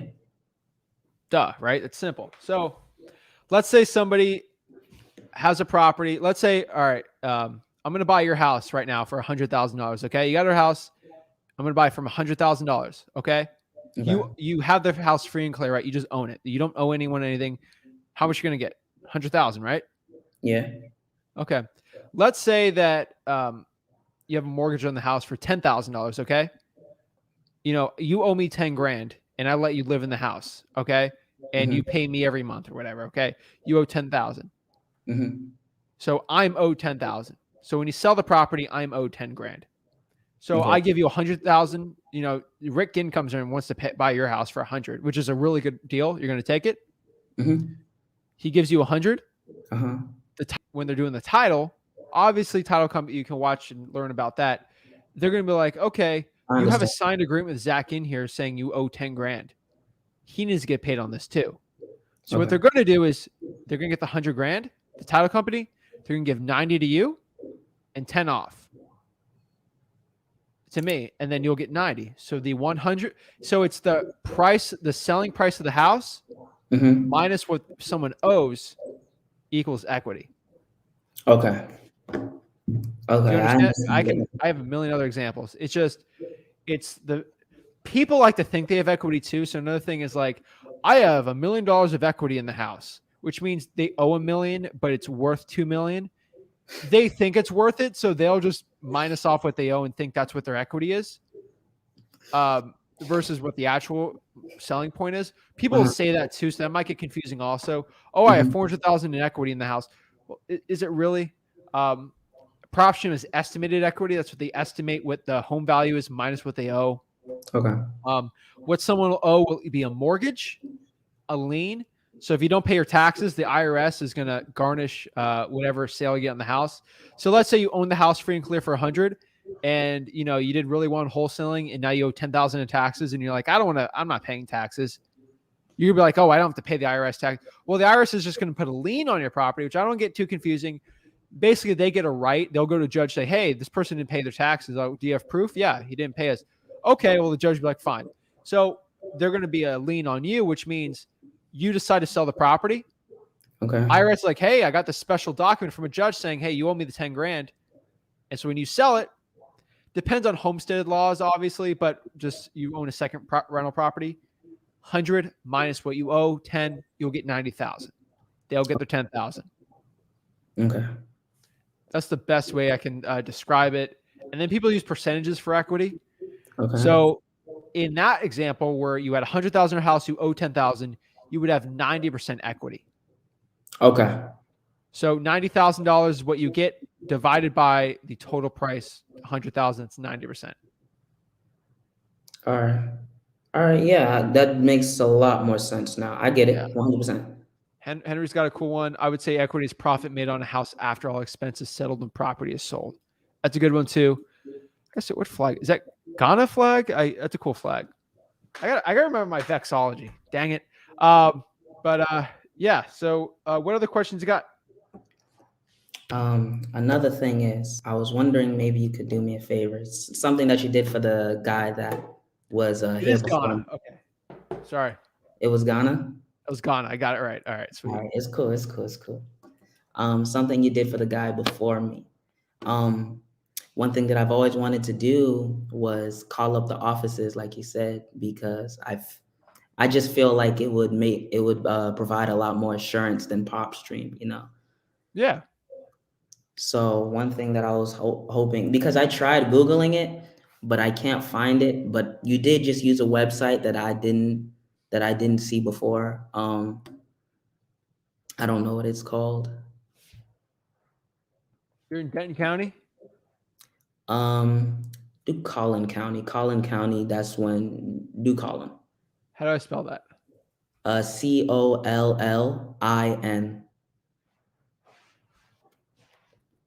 So I'm just showing you I am not a genius when it comes to this. I literally search. I go here. I just went on Google. I searched Collin County Code Enforcement. Okay. It'd be development services right here. You see where it says here? It says code enforcement. Click here. Right here. Call this number. So let me make it bigger. That's McKinney. That's exactly where I am right now. Yep. Call this number. And yeah, or you can even email the fire marshal for the fire damage property list or the fire property list. I'm gonna chase it all. I just didn't know where to find it. Yeah, I would call right now for you, but they're definitely closed. So, okay. Yeah, I mean, you got the phone number right there. And then even if you don't even know, there's always a phone number right here, like this one. And I'll just see, hey, who do I get in touch with to get it? Sometimes go in person. You're young enough, bro, just like me, where you could be a student and doing research. You'll do fine too. So that's what I would do. I just searched Denton County also because I thought you said Denton. Phone number pops up right here if you need that too. Okay. That's the address. You can go search it. I'm not going to go like into a crazy like thing, but Denton County, that's the address. You go there, get their phone number. So, yeah, man, simple. I got it. I think that shall be all of it. Oh no, I'm lying. Keep it up. If you want to hop on every week, have questions, just write them down because sometimes you forget them. That's probably the best thing I would tell you. Yeah, I've been asking so many questions. I know there was probably a lot more questions in my head in the beginning of the. Yeah, you're probably going to bed tonight, be like, "Oh my god, I didn't ask him about dispositions or whatever." So it's going to happen. You're just going to have to deal with it, and then write it down so for the next time. Yeah, I promise you. Yes, sir. Actually, last more question. When do you think a dialer will actually be necessary? Once you start getting your first couple deals, and you want to reinvest it, and you have enough leads, once you start having a list of more than like 2,000 to 3,000, it makes sense. Okay. And then my last question, PropStream. What do you think something that I should start doing? Because I do everything that almost every wholesaler does, 40, 50% equity, make sure it's vacant or not, individual, make sure it's not part of HOA or COA, just the simple things, I really try to break it down. But pulling a house where actually somebody picks up the phone, once again, I feel like wholesaling is a whole equation. I'm not getting in front of people, so I'm obviously doing something wrong. Pre-probates. Okay. You're already using True People Search, Fast People. You can get relatives pretty easy from there. Pre-probates. If you got a car driving for dollars, you don't have to. If you don't want to drive or you have gas money for that. I've actually been thinking about putting down banner signs. Okay. That works. You got to see if it works in your market or not. Sometimes it does, sometimes it doesn't. Okay. Next here, I would say the water shutoff list. So you go to other liens, and you go to liens, and then you go to utility lien. I'd go after that one. Then the other lean list also for on PropStream. That'd be the list I'd be doing. And I think that should be it. Until next time, of course. Of course, every week you want to hop on, I'm always here to help. And whenever we get that StreamYard link out, I'd love to talk to everyone. I don't care. Everyone's backstage. I see a bunch of people. Guys, I'll talk to you for hours if you want. I don't mind. I just want to help the people out. All right. Yes, sir. Thank you, Zach. Thank you. Have a great one. You too, of course. Keep it up. Yes, sir. Boom. Helping the people out. Let's get it, guys. Hope you guys are getting jazzed up for this because I love helping people out, and I know someone's getting value from this. That's why I want to go live. Let's get it going. So let's see what else we got. We got Andrew. Andrew. Hey, Zach. How's it going? I'm doing great, man. I'm jazzed up here to help the people out. I'm doing great. How are you doing today? I'm doing great. Thank you for taking me. Of course, man. How can I help you out with cold calling? Do you want to do a role play? What do you want? Let me know. How can I help you? Basically, I just had a few questions because, well, I've been cold calling for the past few weeks, and I just haven't really had any very much success, I guess you could say. I've been using like PropStream list, you know, the code violations, the tax lien list, and all that. I honestly haven't. I only have had one person say like, yes, they're trying to sell their house. I am doing it in St. Petersburg, Florida, that area. And I don't know, it just seems like really saturated. Like, I'm calling people up, and it seems like it's the first time I'm calling them, and they're just, you know, pissed to hear from me. They're you know, basically just, it seems like people are calling them like 5-10 times a day. So I'm just trying to figure out what other lists I have basically that I could use. And what you right think I could use. Yeah, bro. It's not a list. St. Petersburg's hard, man. Hillsborough would be a lot easier to do. Like you go out way more out east, you know. Don't go. I mean, the farthest out east I'd go is like Plant City over there and like out west there. But focus on Pasco, Hernando, Citrus, Sumter, Lake or Polk if you can go that far if you want, or even Manatee County. Manatee County, Sarasota kind of gets a little harder. But Pasco and Hernando and Citrus, those would be the more of counties I'd be focusing on. There's a lot more wholesaling deals out there versus saturated markets. St. Pete's hard, man. Be honest with you, it's a tough market. I would go around those areas. You're so close to deals. It's just there's a lot of saturation. So I'd be very careful with that. Yeah, definitely. So you think I would have better, basically better results going to like different counties rather than staying in St. Petersburg?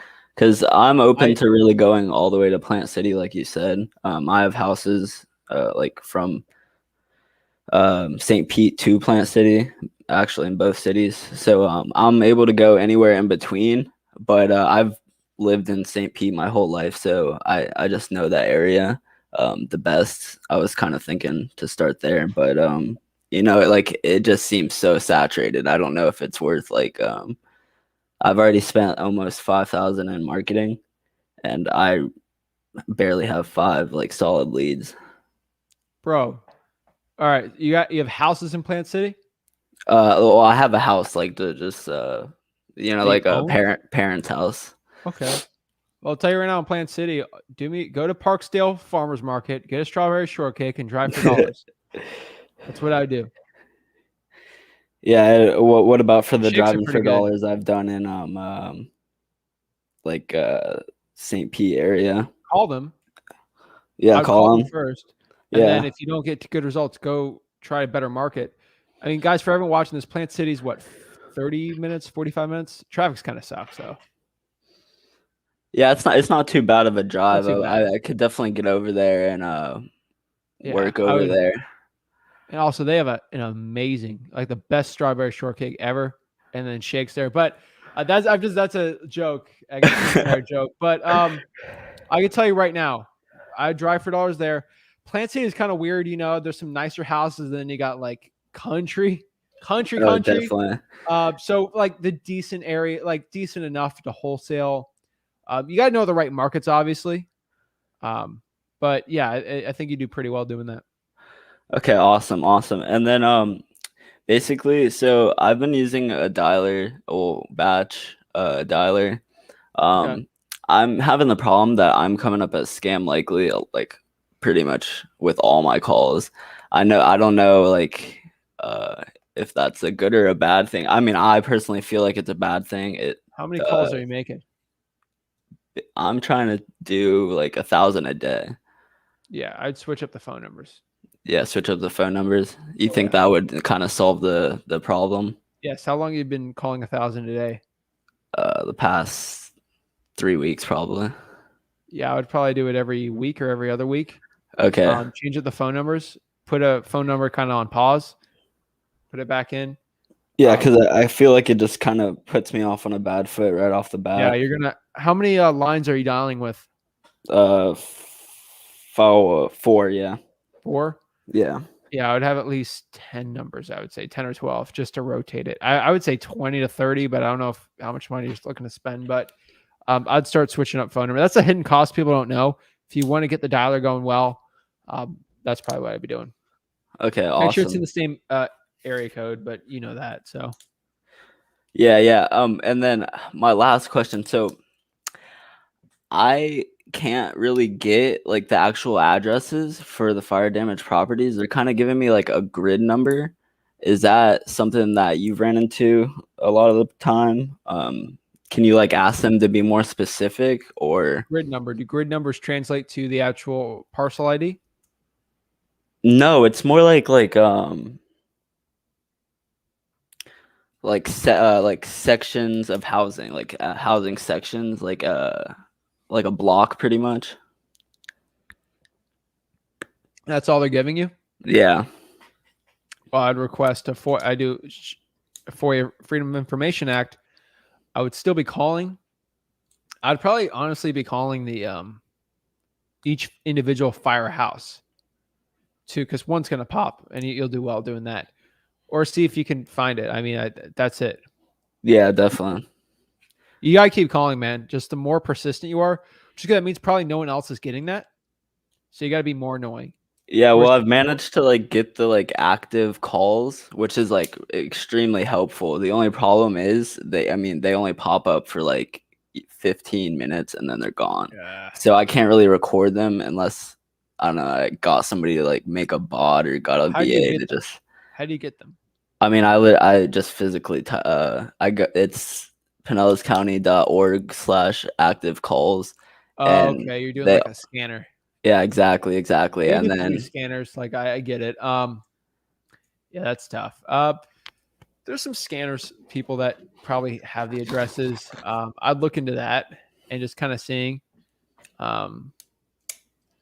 Yeah, I want to do a bot. I want to get a VA for that. I would definitely keep calling it. I think you'll get it. Okay, awesome. And then one more question I actually had. So how often should I be calling these lists? Because like I don't want to piss these people off either. I know I want to like just keep me in their mind, but like I just don't want to annoy the hell out of them to the point where they're like, don't call me again. Abel. ABAL. Always be adding lists. I don't know. Always be adding lists. Always be adding lists. Okay. Never stop adding your list because there's always more government lists to go after. And that's what I'd be doing. Like, you just keep constantly adding the list. Maybe you could put a list that you cold call this month, give it a month off, and just the list you just added, cold call that one. Okay. Add awesome. On there. And then do you call your list like, I don't know, say you call a list once, how long do you keep calling that list every for? quarter. It depends how big the list is. Yeah. And the type of list. Okay. Makes a lot of sense. That's about it. I appreciate your time. Of course. Probates, code violations, whatever one you want to do. I'd be going after him though. I think Go some of those outside areas, you're gonna do a lot better. St. Pete's a tough one. I'm telling you, I know a lot of people from out west there. St. Pete's a tough one. Yeah, dude, it's awful. You can do it. It's not worth it. It's better. It's better to do the drive. Yeah, exactly. That's kind of what I was thinking, but I just needed someone to Like like Andrew, I verify can go to it. Miami. I can go to Miami and start. I'm telling you, I could do Miami. I could do okay. It would suck. Like I don't want to do Miami. It's not a good market overall. So compared to what I can do, so that's where I'm at. You could do St. Pete. It's just there's better ones out there, and they're relatively close. Yeah, you're just saying like for your time, there's just better areas that you could be hitting. That's it. Yeah, makes sense. I'll No worries. definitely be trying to hit up to Plant City and all that. I appreciate it. Good luck, man. I appreciate it. You too. Have a Thanks, good Andrew. one. Bye. All right, see what we got. Bro, you got another question? Yeah, I actually remembered it last minute. All right, what is it, man? Let me help you out. It's pretty weird. It just came into mind the second I hung up. Driving for dollars. Now I always understood what it is, just looking for distressed properties and walking around, sticking the sticky notes on their property or looking for someone to speak to around or something. Now my question is, like, I'm always around. How do you properly do it without actually having to be on a distressed property? Because sometimes I feel like cash buyers, Mm-hmm. it's like I see construction workers and I be like contempted in my head, and I'm like, if I ask them about distressed properties and yada yada yada, will they actually know something? It's like, Cash buyers? yeah, it's like Yeah, they will. when you're driving for dollars, is there someone you can actually speak to while driving around besides stepping on vacant properties? Well, I mean, yeah. I mean, you go to property with tall grass, someone's living in it. Uh-huh. You can go I just cold call those people though. Okay. Statistically, every 200 to 300 driving for dollars leads is a real estate wholesaling deal. Okay. Mathematically, that's what it is. I've seen people in Dallas say it's 250 is the number. I've talked to some pretty big players over there that say it's 250. I'd say 300 right now, just with saturation. So that's the numbers you got. So Okay. So that's what I was wondering about. I just remembered it last minute. all right, yeah, that's the answer, man. All right, it's cool. Thank you. Thanks. All righty, who do we got next? Hello. How you doing? Doing good. How's the Ville? It's great. Awesome, man. Well, my question is really not a question, but I do when I'm cold calling, I really learned from Sandler. That little I bought. I bought it. So I'm like, the way I approach the sellers will be different than everybody else. Should I switch up my script or should I just keep it? Dude, Sandler's training is amazing. Great. Dude, you will not be bad at all. The information's free too, but the little book, you can't teach a kid to ride a bike at a seminar. I don't know what it's called. I think that's a great, I'm telling you, Sandler training's great. There's so many great ones you learn there. It's all free info too, but it's like, hey, don't spill your candy on the floor. Stuff like that. It's like old people talk kind of, but it's great stuff. I got the President's Club.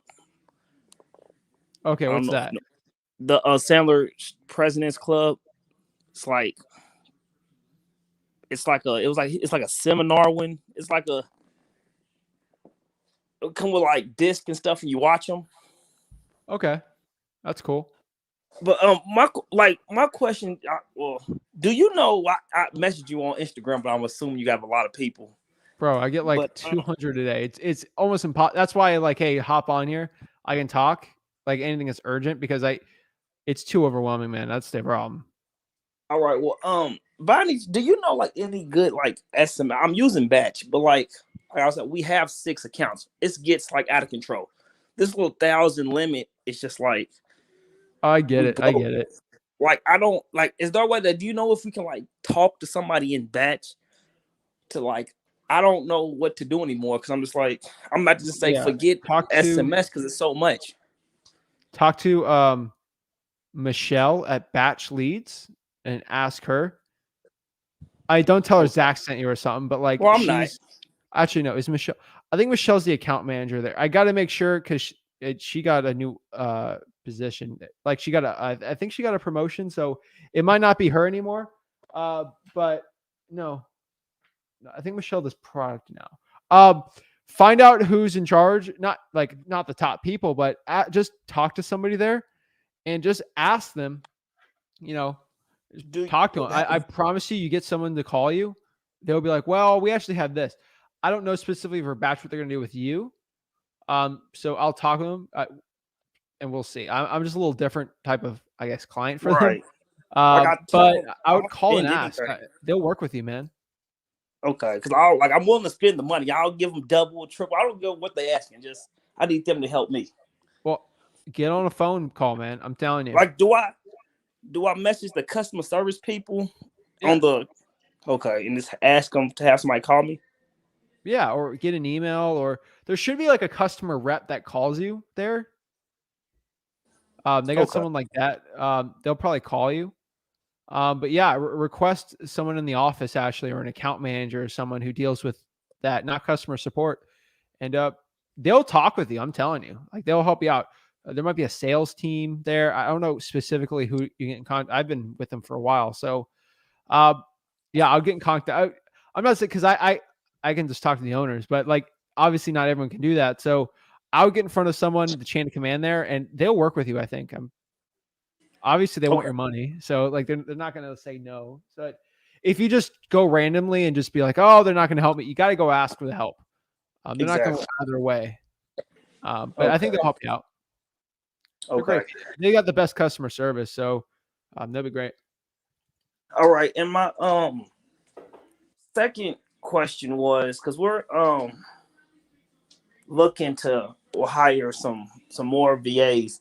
But like I was talking to somebody and I was telling them how we got some VA cold callers and all they're doing is asking those 2 questions you told me to have them ask. They've been doing a good job. But that was like that shouldn't have never been our first hire. Like, do you like our business is running good, but I'm hearing from a lot of people that VA shouldn't be your first hire. What should be your first hire? What are they saying your first hire? Acquisition managers, but I'm like, I, as of right now, I'm fine with doing that because I'm going to the appointments. What I've learned from Sandler and all that, like I'm doing good until we can find somebody and I can train them up. Bro, I tell you right now, your acquisitions manager should be your last hire. That is the most valuable position. Okay. You can get it's very easy to find a VA for $4 an hour to cold call. It's very hard to find an actual competent acquisitions manager that's not going to quit in a year. It's the hardest one. Okay. That can actually close deals as good as you. No. So acquisitions manager is definitely, you definitely need to have that one as the last hire. Okay. So what would you think? That's my business. Right. So what would you think the first hire would be? Marketing. Like your most valuable activity. Go ahead. Like a marketing manager? No, marketing. Like I'm telling you. So if you're a wholesaler and you're really good at acquisitions, the most valuable activity you could be doing as a wholesaler is talking to sellers and getting contracts. Correct? Right. Because you can hire someone for $4 an hour to go cold call or do texting for you. I can't hire someone for $4 an hour to close deals for me. And if someone messes up on a deal, I lose the whole deal. If someone messes up on a cold call, we can cold call them again with someone else. Oh, okay. That's how I look at it. What was your first hire, if you don't mind me asking? VA for cold calling. Oh, okay. All righty. Well, I appreciate you. Of course. And thank you. And I'll see you. I don't know if you're getting on Thursday or whatnot, but I'll talk to you Thursday. Maybe me and Rick or something. But yeah, he'd love to say hi to you and help you out. You read Traction, right? You read Traction. I think I talked to you about that, right? Yeah. Well, yeah. I've read Traction. I've read, and I read the EOS life. I'm trying to get the rest of them. All right, sweet, man. You're a bookworm. I love it. You're getting better. I appreciate you. That's sneaky. You found the Sandler stuff. That's some OG sales stuff. The crazy thing about it is the only reason I found it is because I was driving. When I drive, I started listening to your podcast from the very first one, and you was interviewing somebody, and they said I do Sandler training, and you said I love Sandler, so I stopped the car, pulled over, looked it up on Google, and that's how I found it. OG, bro. That was some old stuff, man. I think I was doing a podcast from my bedroom or something. That was some rough stuff back then, but man, I appreciate it. See, you get gems like that, you know? You do. But I'm not going to, this stage between this podcast, nobody else can know. We yeah, can't let everybody know. I know. I appreciate it. That's great. Right, thank you. All right, keep it up. Help Henry out. I got the Ghana flag right off the bat. I can't believe it. I'm getting back on my flag knowledge skills. Zach, can you talk about how to get proof of funds? Proof of funds is a tough one. Gonna be completely honest with you. Proof of funds ain't an easy one. If you don't have proof of funds, I'm not gonna be the person out here telling you to fake a proof of funds. I don't like lying. I'm not that type of person. If you want to get proof of funds, my best recommendation for you here is I would go out here, get a cash buyer, and use their proof of funds as your proof of funds because they're your partner on the wholesaling deal. That's the way I would attack the list. Hopefully that helps.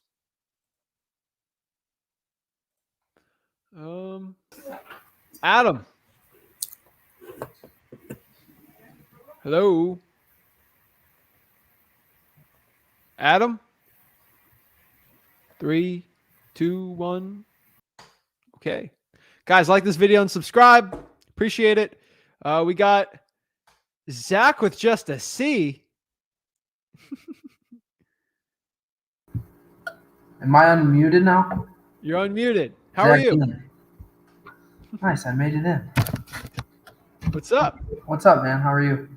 I'm doing great, man. I got like a bunch of questions for you, so I'm just gonna roll them off. Let's go, man. You ready? I'm ready. All right, so do you do open records requests for all your government lists, like the water shutoffs, the fire, everything like that?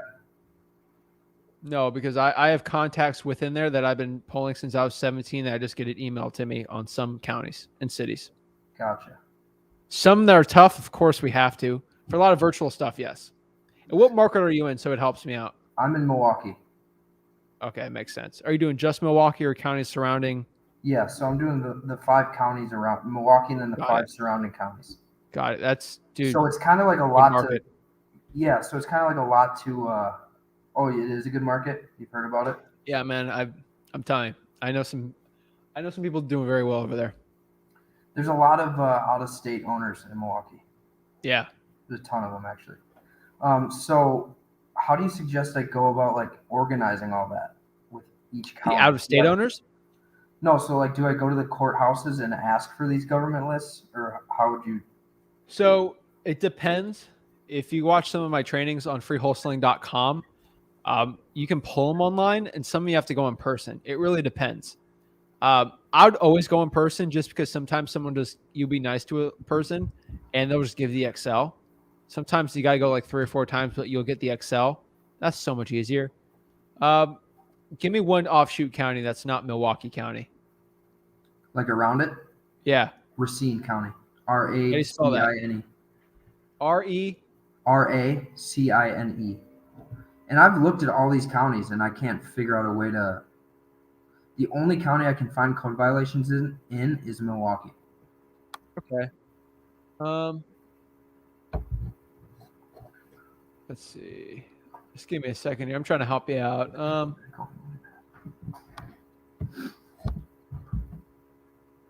Wisconsin's definitely kind of weird with things. Wisconsin's really weird with things. Yeah. Which is really good. You know that, right? Yeah, I know it's good. I'm just like having issues trying to find all those lists. I can't figure out how to find fire damage houses or nothing. So I was going to ask you about that too. Yeah. Yeah, they're going to give me an issue here. No big deal. Yesterday, I found a video that you had about the government lists, and I was looking for ways of finding evictions and water shutoffs, and I mean, I can't find anything like that. That's good, man. Or you're getting excited over here. I don't know. You're making you sound like it's a bad thing you can't get the list like easily. That's great, man. I'm telling you, that means no one else get the list. So what I'm gonna do is share my screen here. Pretty simple. If I was in Racine County, I would do two things. First thing I would do is probably too late, but first thing tomorrow morning, call this number. I would also email Bruce over here. Is this the Racine County, the Wisconsin. probate? Is the probate court? Yeah. Okay. So this is Racine County. Actually, this is just the racingcounty.com. I just went to departments here. Went to clerk of the court, probate court. Yep. They probably just won't give you the public records. So what you're going to do here is go here to general probate. It'll bring you here. It's kind of a mess. So I just do this in like 5 seconds. So the register in the probate. Okay. Let's see. Bruce is the current register in probate. Attorney Fishman also acts as the probate court commissioner. This is a very important man right here. This is a man that you want to get in contact with. Gotcha. He holds all the probate leads in his hands. So Okay. you have a choice. You can be very nice to this man or be very mean to him. I'd be very nice to him. Very, very nice man. So I would probably ask to meet this guy in person. He works for the government, so he might be able to. Ask him to take him to lunch. Ask him to just meet him in his office. See if you can. If you just barge in there saying, I want to meet Bruce right now, it ain't going to work. Yeah. Call and make an appointment. Most of these people, they have to actually talk to constituents, and you'd be one of them. And you just have a conversation. So I'm a private tax-paying citizen, and I'm looking at this information. How do I do that? Gotcha. He's going to probably hit you with a bunch of legal jargon. He looks like he went to the University of Memphis School of Law. Yep. All you got to know is, hey, do I have to file a Freedom of Information Act? I know I'm privy to this information. I'm a tax-paying citizen. And that's open records request, right? That's what that means? Yes. You don't want to do that unless you have to threaten it, obviously. Oh, wow. Play very nice. So Play I've actually been to these courthouses before. Okay. Have you talked to Bruce? I have not talked to him, no.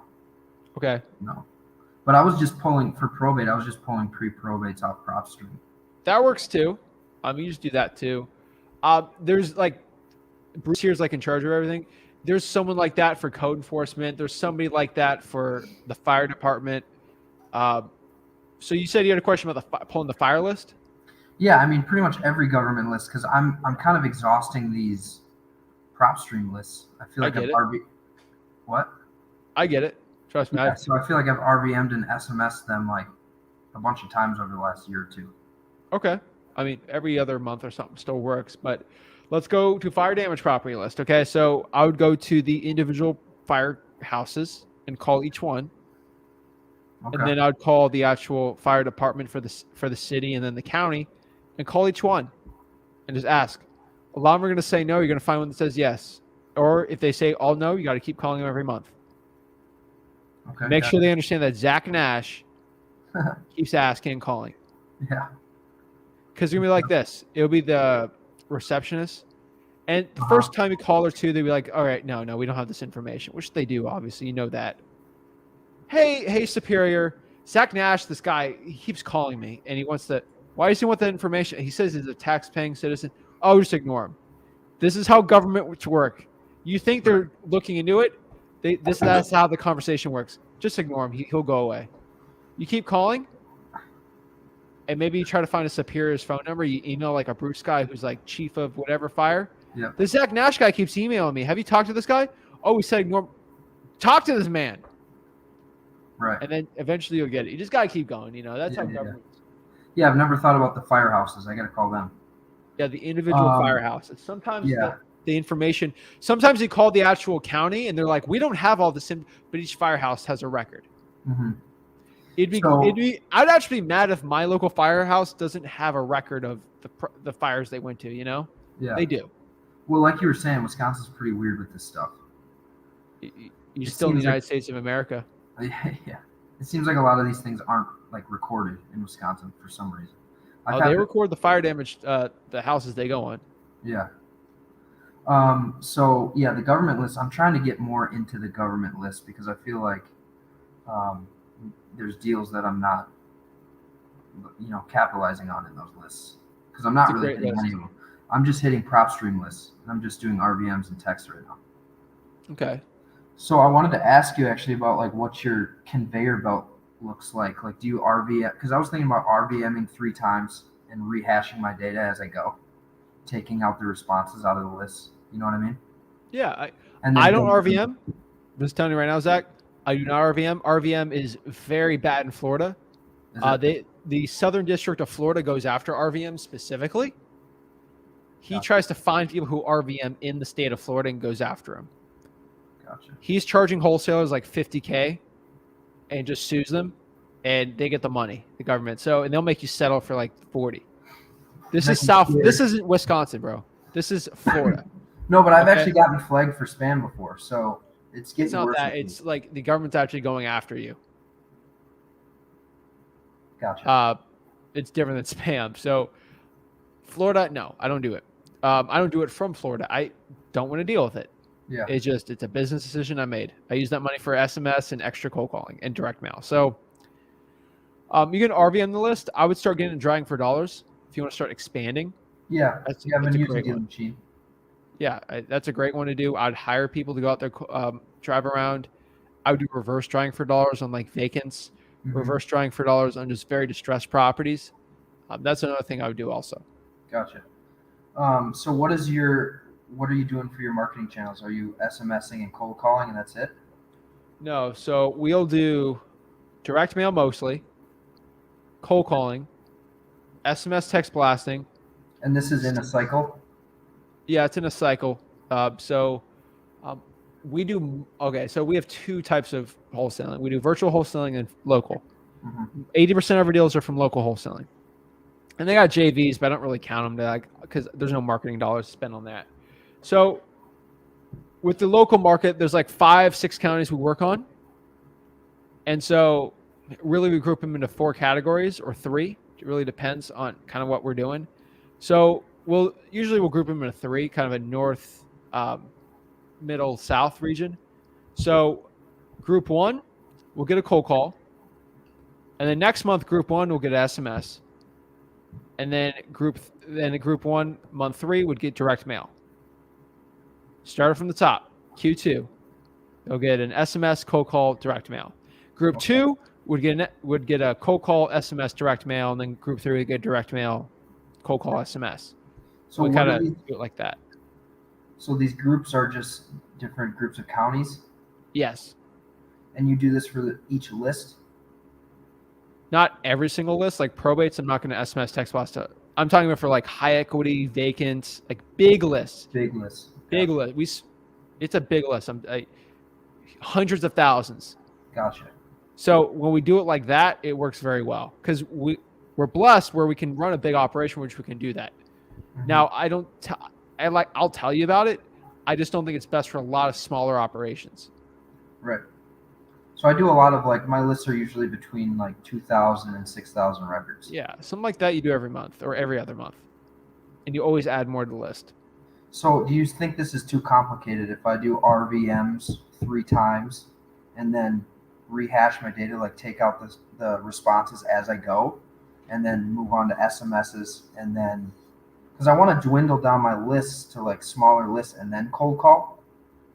You know what I mean? Yeah, so I know what you're talking about. There's some people that talk about that. We've done it before. We do so much. It's complicated, bro. It's I do all the RVMs and I put them in the smallest one's direct mail. I know the whole thing. I don't like it. I've tried it. It's very complicated. I've just found everything's kind of together when I do a lot of high equity. So, you're just it's a different type of marketing thing. So, how often are you RVMing? What do you mean by 3? I'm sending out RVMs every day, but I'm switching the same list every single day. What's up? Same list every single day? No, different lists. So I'll do here. I'm gonna look right now. Can you still see? I'm on a code violation. How many times? So I've actually never RVM to code violation list. I'm just now pulling a code violation list for September for Milwaukee. I can't figure out how to get code violations for any other county but Milwaukee. Okay. There's not like I can't go in. Milwaukee's the only county that I can go in there and like search dates and then the types of code violations. There's no other like portal like that for these other counties really. I'll try to find it for you.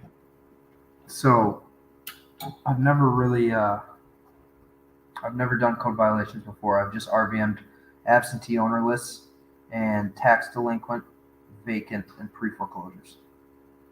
Usually, sometimes they're called development services. Let me go try to see if I can find it.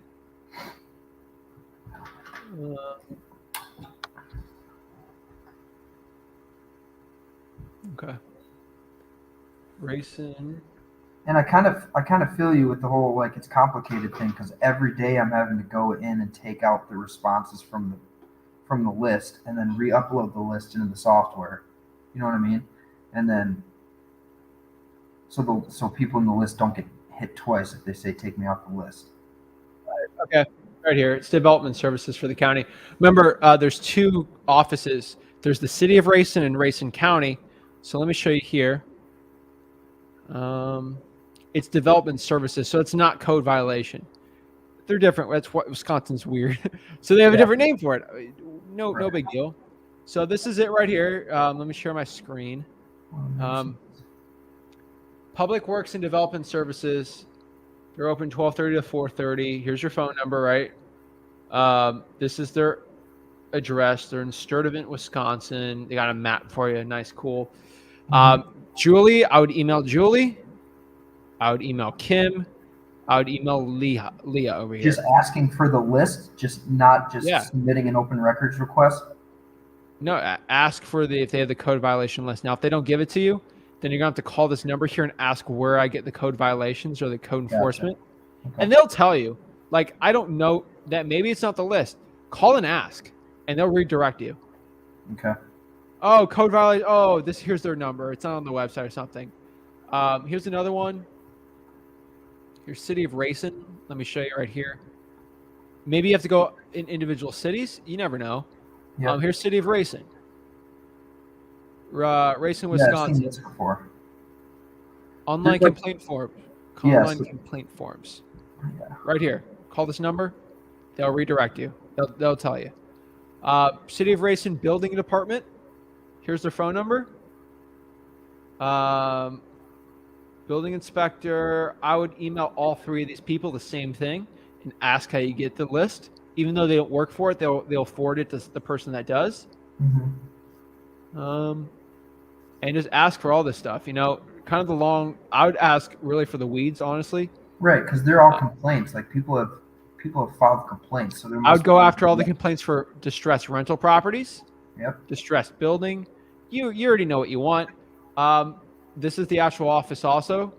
And yeah, man, you got the emails, you got the phone number. You got to go after it. Okay. Cool. I got a couple more. Is that cool? Keep it up, bro. Well, I was going to ask you about the rehashing your data. So do you actually take responses out of your lists, your bigger lists? Let me ask you this first. Like, do you just cold call your niche list, like your government lists? Or do you text? I'll do high equity also. Okay. So what do you do for your niche lists? Like, what does your marketing for your niche list look like? We'll cold call them also. We'll do SMS text blasting. We'll do direct mail also. Okay, just send them through that. They're just extra. They're more specialty niche lists. Yeah. Okay. Yeah, because I was thinking the other day, I'm pulling all these different lists in PropStream, but it would all be in the same list if I just did high equity. Yeah. Absentee and owner occupied. Yeah, if you're doing that many, that's all. It gets expensive. Yeah. Okay. And then let's see here. Yeah, so you take out your responses of your list. If they say no, I keep it. Unless they say take me off the list, I'm a lawyer, F you, or they are very aggressive, or take me on my list, I'll take them off. When they say no, you keep them though?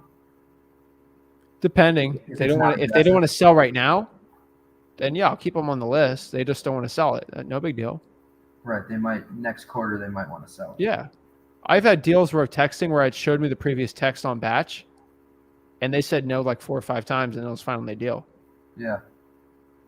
Interesting. Yeah, It's still legal to do unless they ask to be off the list. So yeah, because we're technically not selling anything; we're offering.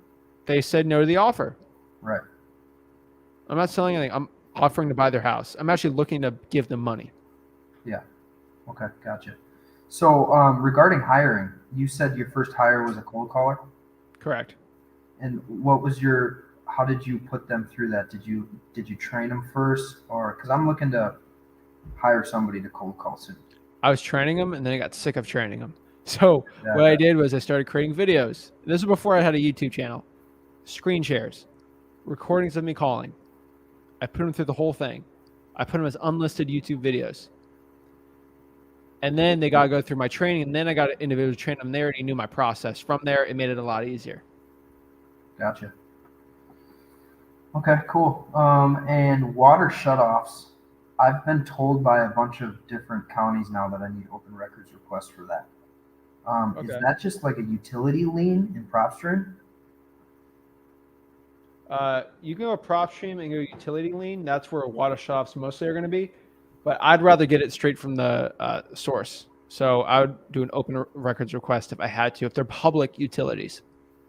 Gotcha. So it doesn't sound like you have to do open records very much. You just contact somebody and they give you the list. We talk them a lot, yeah, and we call and call and call. A lot of these lists I had to call like 4 or 5 times in a row. Gotcha. And go in person as a young person doing research, student. Wink, wink. Like. Right.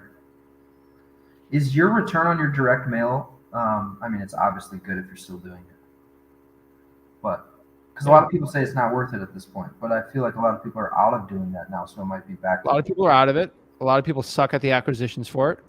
A lot of people are really bad at pulling the lists. Right. Most people shouldn't be doing direct mail because they don't know how to do it right. Mm-hmm. We know how to do it right, and the only way to learn direct mail was like a $5,000 course.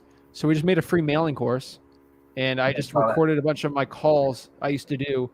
I used to do a lot of calls where I would just close deals over the phone, show you my acquisitions, and close like, hey, here's $40K I made on a direct mail. Here's how I answered the phone. I just did a recording. I put in mailingmaster.com. I just get it out for free. So a lot of people stink at it. You have to have the right budget for it. Not everyone should be doing it. Your first direct mail should be probates. Probates, okay, gotcha. And It's cheap. Probates, do you get them from the county too, or do you just do the pre-probates on? Pre-probates are really good right now. We're not officially like only doing pre-probates, but we're still doing both because the probate list, we're still getting deals that the pre-probates aren't on. Okay. Because PropStream's just going after death records and people who own property. Sometimes it won't pop up. So we're doing both right now. Gotcha. I'm just feeling like lately I've been too, like this whole lead conveyor belt that I've been trying to, system that I've been trying to like establish. RVMing 3 times, SMSing, and then taking your leads out. I feel like it's too complicated. So you got any like tips on how to like, simplify the whole thing? Yeah, I make a marketing schedule for the year and I stick to it. I make it very simple. What is that marketing schedule? I have 3 budgets, kind of a marketing budget type thing.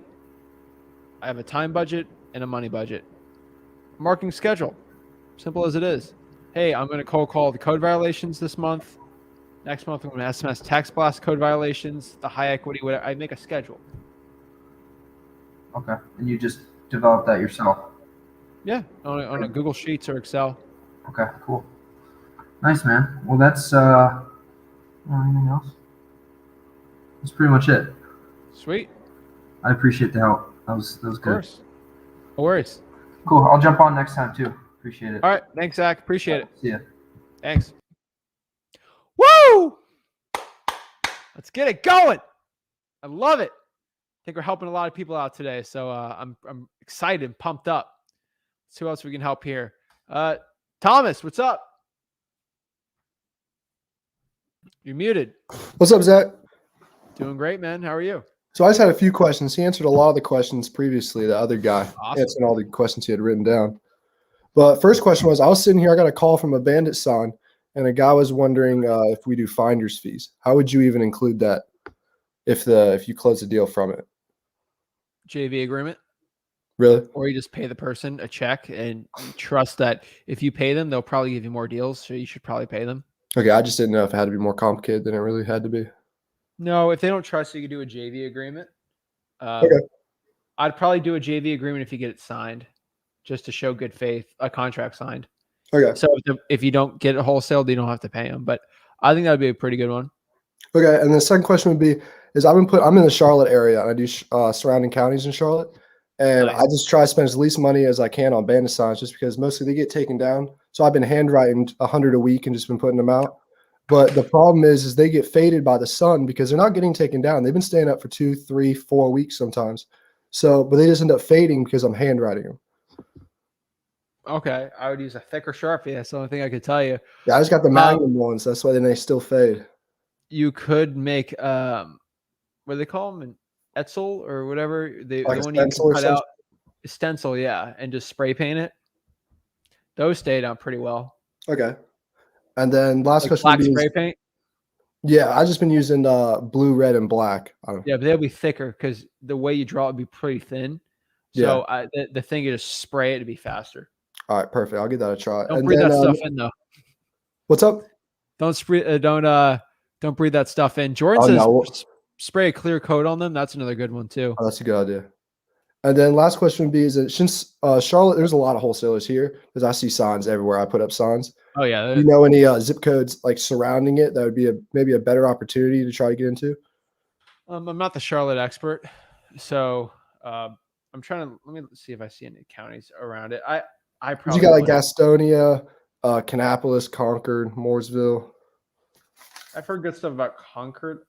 I've heard people doing in Salisbury, I think.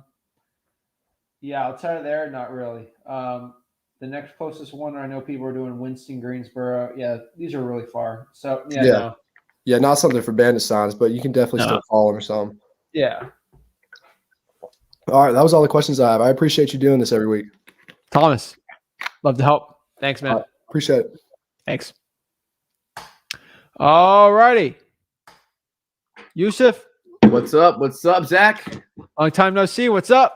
Been good. It's been good about you, Zach. Blessed, man. So I've been taking you guys' comments from the live stream on Friday about using code violations, going to the government list, pulling those lists. And I'm still trying to get in contact with the government because sometimes they just end the call on me. I have no reason. I have no clue why. But they would end the call on me. But Because they don't deal with you. they don't want to do anything. I don't know why. And they don't have a boss that'll fire them because it's the government. I'm not anti-government, but they don't. There's not really a big customer service you can complain to. They're government employees. They're there to protect each other. Yeah, of course. So this live, you've been on it for like 2 hours. I'm surprised. 2.5. 2.5 hours. So Bro, I used to sit down cold call 5 hours straight. I'm good. I was just cold calling before this, and I'm still improving my cold calling because I believe I have improved, but I still have a lot more improvements to go through. So I was just gonna ask if you'd like to go through a role play. Let's go. My script. Okay. All right. You're free to judge. I am still very new at this. So I don't judge, man. I'll help you out with it. I'm not a judge. I don't judge. No.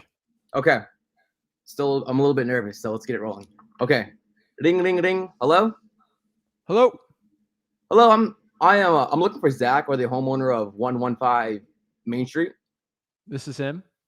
Hey, Zach. I know this call might be out of the blue, but look, Zach, I'm Yusuf, a real estate. I'm not interested. Click. Next call.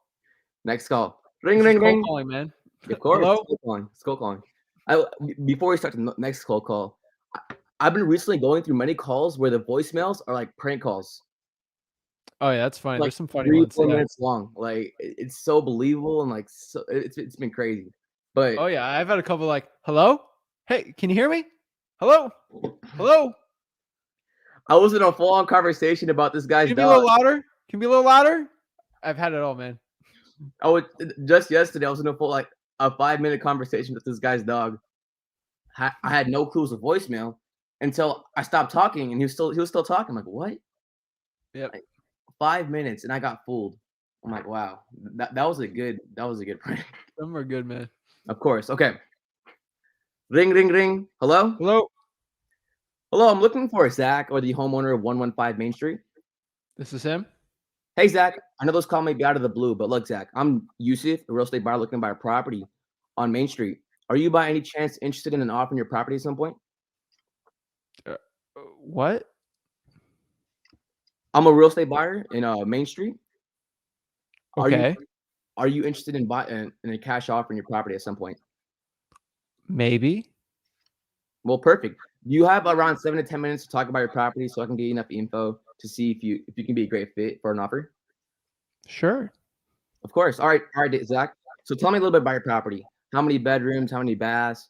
The condition of the kitchen, bathroom, floors. Yeah, it's a 3-bedroom, 2-bath house. It's I've owned it for a couple years, and it's nice. I live in there. So I have your property pulled up in my system, and it says it's around 1,200 square feet. Is that correct? Yes. All right. Has there been any major remodeling to the kitchen and bathrooms in the last 5 years? I redid the bathrooms because they had leaks. Of course, of course. What about the kitchen? What is the condition of the kitchen? The kitchen's pretty good. It's the same one than when I bought it. Of course. And how long did you buy the house, the property? I owned it for about 10 years now. 10 years, of course. Of course. So why are you looking to sell? Well, I mean, you called me, told me you had an offer on the house, so I don't know. You just gave me a call. Have you ever thought about like keeping the house, or just like if not selling it? Would you ever just keep the house and not consider selling it? To live in? Correct. Let's keep the house. Yeah. Mm-hmm. It really depends. If we do end up working with you and purchasing your property, what will be your next move?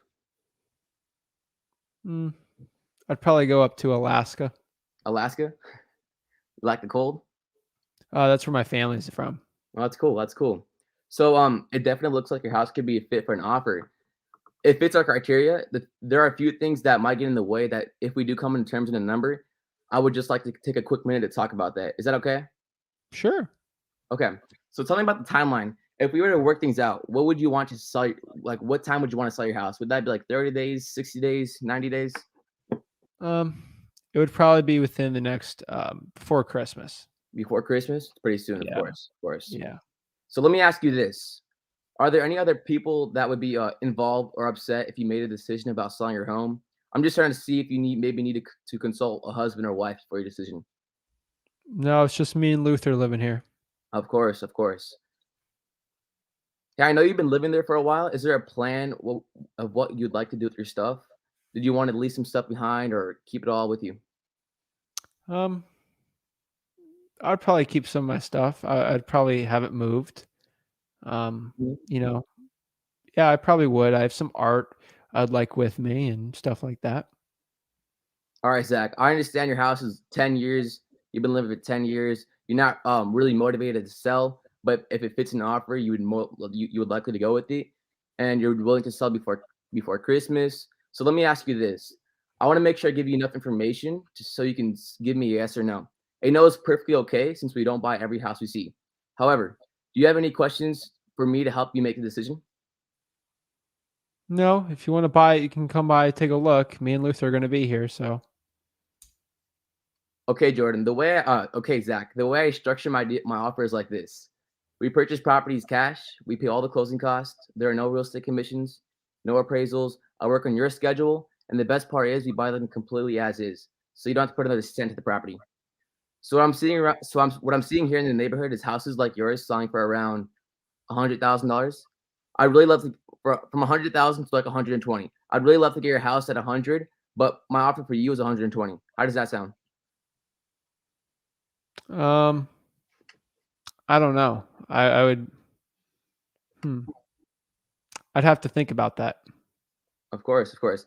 How about I give you a call back, give you some time to think about it, and I give you a call back maybe tomorrow. Is that all right with you? Okay. Me and Okay. Luther like to sleep in on Wednesdays, but yeah. Okay, I'll give you a call back on Wednesday afternoon. Is that all right with you? Okay. Of course. All right. Thank you so much, Zach. Thanks. All right. I assume I'm very fast because I'm reading off a script, and I still have, this is a new script, so I still have a lot more, like, getting more comfortable to. I stutter and mumble a lot, which I still have to improve in, but I feel like the more time I spend with this new script, the more time I get asking more questions, because the furthest I've been to is the first part of the question is if you're interested in selling your home. So I haven't gone farther than that, and I've been using the script for around 2 days now. Okay. I Yeah. mean, I don't like the script, but I mean, I think you know that it's not what I teach. So Yeah. I mean, I think you already know the answer. Like, if it's not what I teach, then I'm not going to be 100% with it, Mhm. and I can tell it's not vibing with you. So that's the one thing I can tell here. Yeah. It's a lot. It's a lot It's to a learn. lot, bro. Mhm. I would not remember that. I got I need the script from, like, watching others, not wholesaling sales channels, but other sales channels, and looking at their sales process. That's bad, man. That's bad.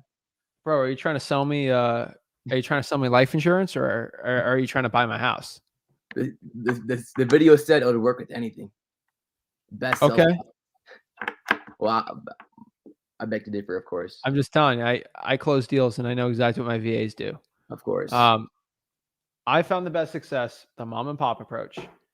So the one thing I can give you right off the bat, I was talking very, very slow and reserved.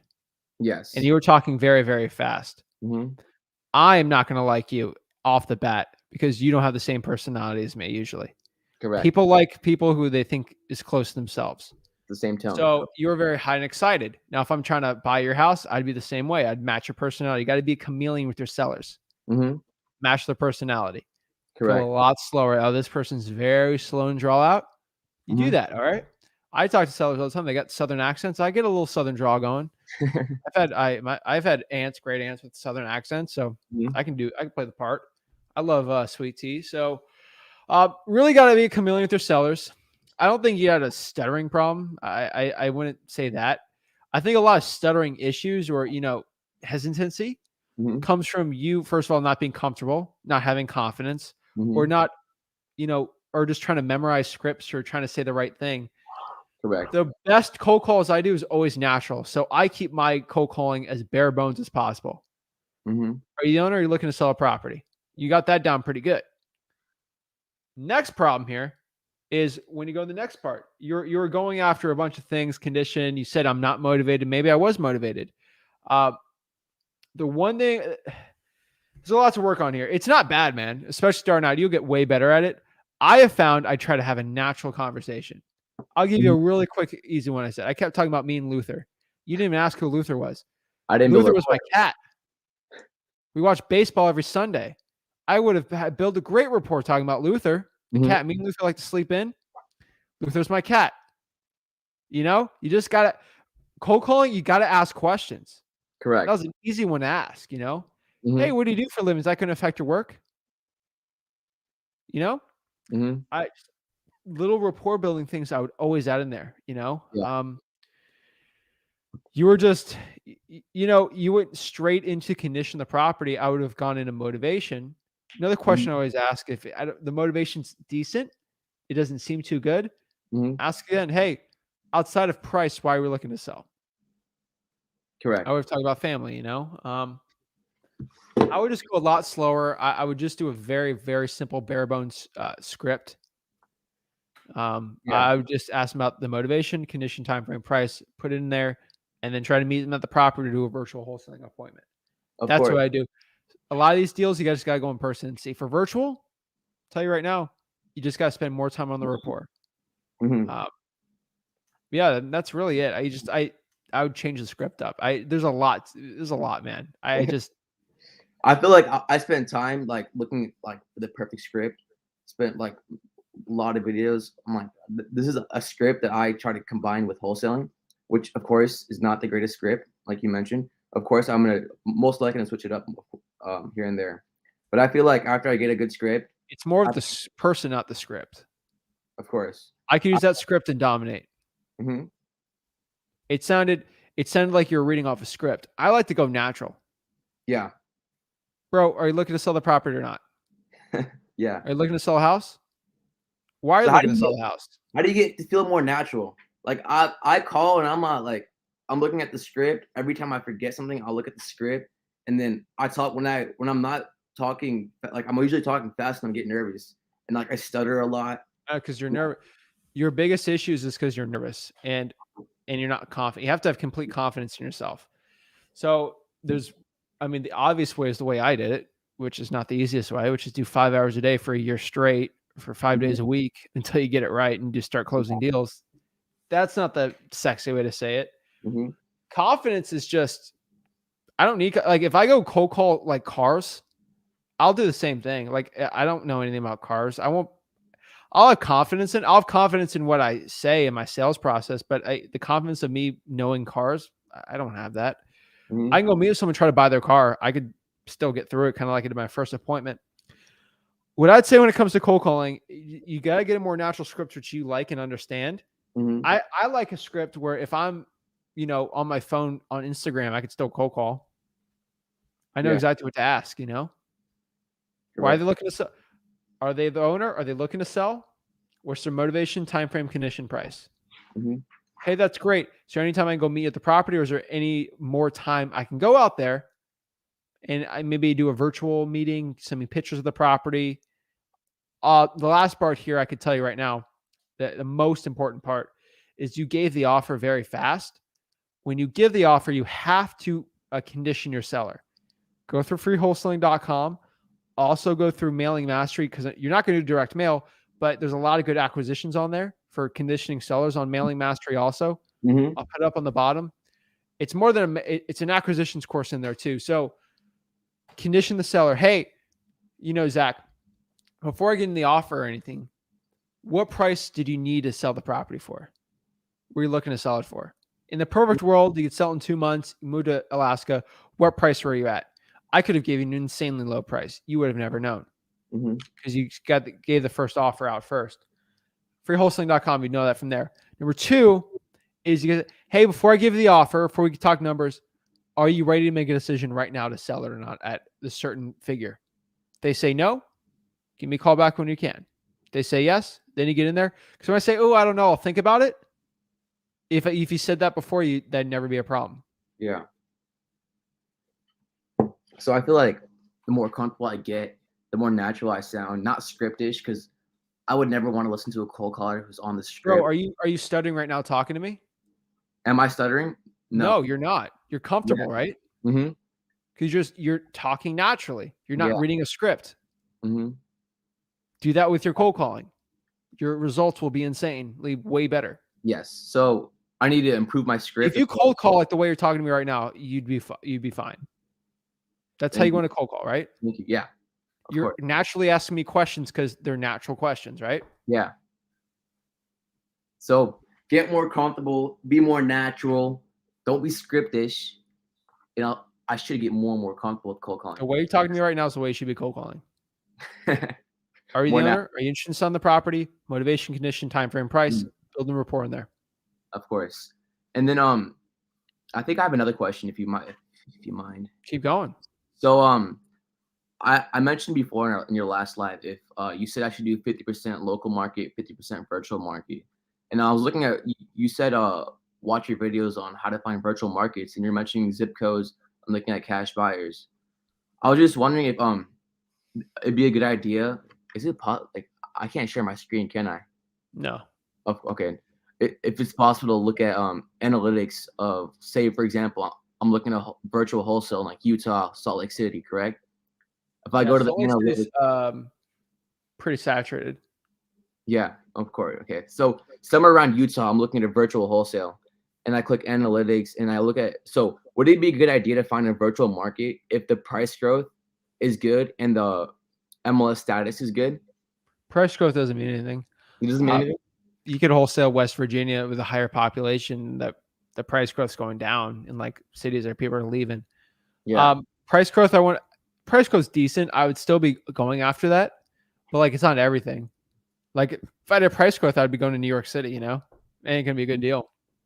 It's a difference. It's population differences also. Yeah. like there's some cities in like Nebraska that have insane population growth in the county. That's something I'd be going after.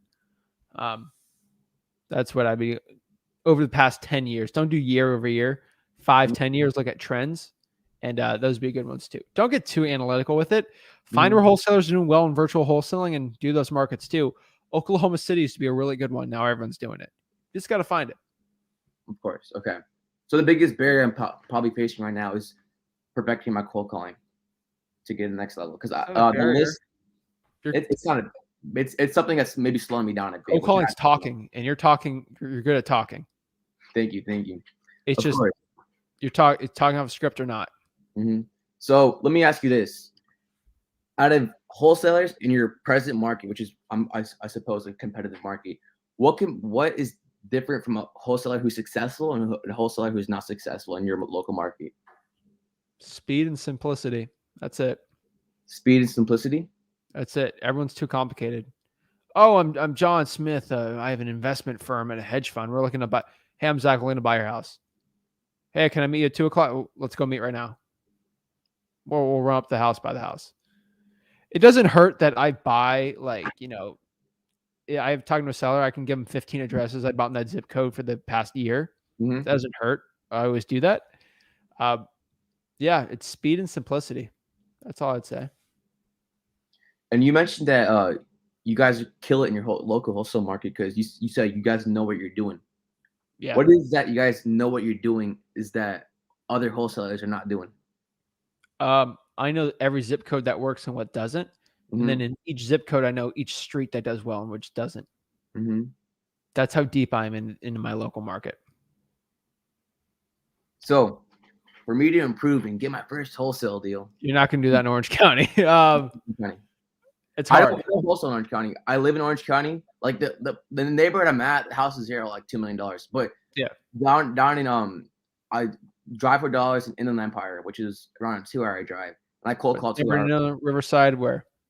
Yeah, San Bernardino, Riverside, all the Inland Empire, Riverside County, because that's where more and more like it is. I'd call code violations there too. You mentioned that code violations. Actually, how much wholesalers do you think are calling code violations and probate? A ton. So it's still very. Ask me how many are doing high equity. Even more. Even more, of course. Yeah. Right. So how do you know you're like? Is it possible to be like I want to be the first person calling this code violation list? How do you guarantee? Like, how can you know that you're the first person calling? You like go to be the first one at the government office at a certain date to be the first. You can also be the first person to pull the probate, the first person to pull whatever list. No specific date. No, I mean, you get the information faster. That's always best, right? Yeah. Of course. Okay. Let me think. Do I have any other questions? I'm talking with Zach and I'm thinking no questions. You know what, Zach? It's been a pleasure talking with you. Knowing that I have to improve my script, sounding more natural, and change my script, of course. And I believe you have a script in your free wholesaling course. Is that correct? Yeah, bro. I already gave you the script right now. Are you the owner of the property or looking to sell the property? Motivation, condition, time frame, price. Build rapport in between that. Of course. Okay. That's it. It sounds so simple, but it's just it is simple. In my head, it's more like I'm thinking it's more complicated than it is, but it should be simple. Okay, we're gonna do this together, okay? Of course, okay. The same words, and just naturally chilling, all right? Okay. Are you the owner of 123 Main Street? Yes. No, you say it. You say the same thing I just said. Hey, are you the owner of 123 Main Street? Are you the owner of 123 Main Street? You just gave me an in between that. Okay. Are you the owner of 123 Main Street? Yes. And they're going to say, are you interested in selling that property? Are you interested in selling that property? Yes. Okay, great. How long have you been looking to sell the property for? Okay, great. How long have you been looking to sell that property for? Outside of price, why are you looking to sell the house? Outside of price, why are you looking to sell the house? Is there a reason why you're looking to sell the house? Is there a reason why you're looking to sell the house? It's good. Okay. Condition. What's the condition of the property? I mean, how's the roof, AC, flooring? So what's the condition of the property? How's the AC, the roof, the flooring? And then the last one is, How much do you need to sell the property for? So how much do you need to sell the property for? If you give me a rough ballpark figure of how much you would need to sell it for. If you can give me a rough ballpark figure of how much you would need to sell the property for. And I want you to do me a favor here, dude. I want you to watch the recording of you saying those questions versus your cold call and see if there's a difference, because there's a huge difference. Of course, there is. There should be. All right, Zach, you were spending two hours and 44 minutes in this live call, and you're spending your sweet time helping us out. There's no football on this week today. I'm good. There's NBA basketball though, if you're into it. Yeah, I see the Heat are playing today. We'll see. Lakers, I guess. I believe Warriors. 2 California teams. Yeah, Heat play Thursday. We're good. All right, man. I appreciate it. Is there any other questions you got? Nope. Any more advice to give? Bro, work on the script and get calling and get those lists. Okay. Find a market. All right, Zach. Thank you so much. Thanks. I will become rich because of Zach Ginn. Have a great day. Keep it up, man. Thanks. Bye. Woo! I love it, guys. Let's see what questions we got in the comments. Help the people out. But yeah, guys, I'll go live as long as you guys want me to. Let's get it going. And let's see what we got. Alrighty. Let's see here. Let's see what questions we got.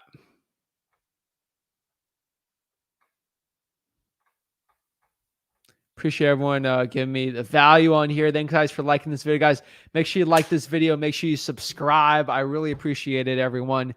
Let's see here. Hashtag overtime. I like it. Zach, what's up, bro? How's it going? How are you, man? He's killing out here. You got your secret dispo strategies. I know who you are. Thank you. Of course. Appreciate it. It's so funny how scripts almost always mess us up. He's a great natural talker, asking Zach questions right now, but changes character when role playing because it's the right thing to do. Juan has said it better than I could have ever said it. That's it. You have to act natural. iRock Styles says, what market should I try in Florida? Orlando is too saturated. I would say I would try Polk County is pretty good. I would go Lake County also, and anything north of Orlando is pretty good. Counties north. Zach, I'm back. How often do you pull your list? Every quarter? As much as I can. Every month for high equity, and then the government list as soon as I can. Right when I get the new pro rates for the week, or every other week. Sometimes it's bi-weekly. I'll go pull it.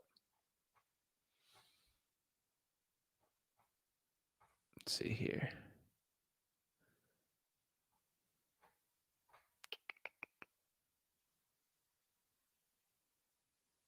Sua says, I have a quick question anybody can answer. I haven't had my first deal yet. I guess I just got PropStream. Still trying to figure out my next move when making lists or finding cash buyers.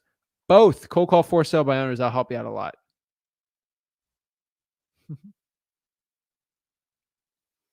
Boom, boom, boom. All right, let's see what other questions we got to help people out. Let's go. Approaching 3 hours helping the people out. I'm telling you, this is why I do what I do, trying to help the people.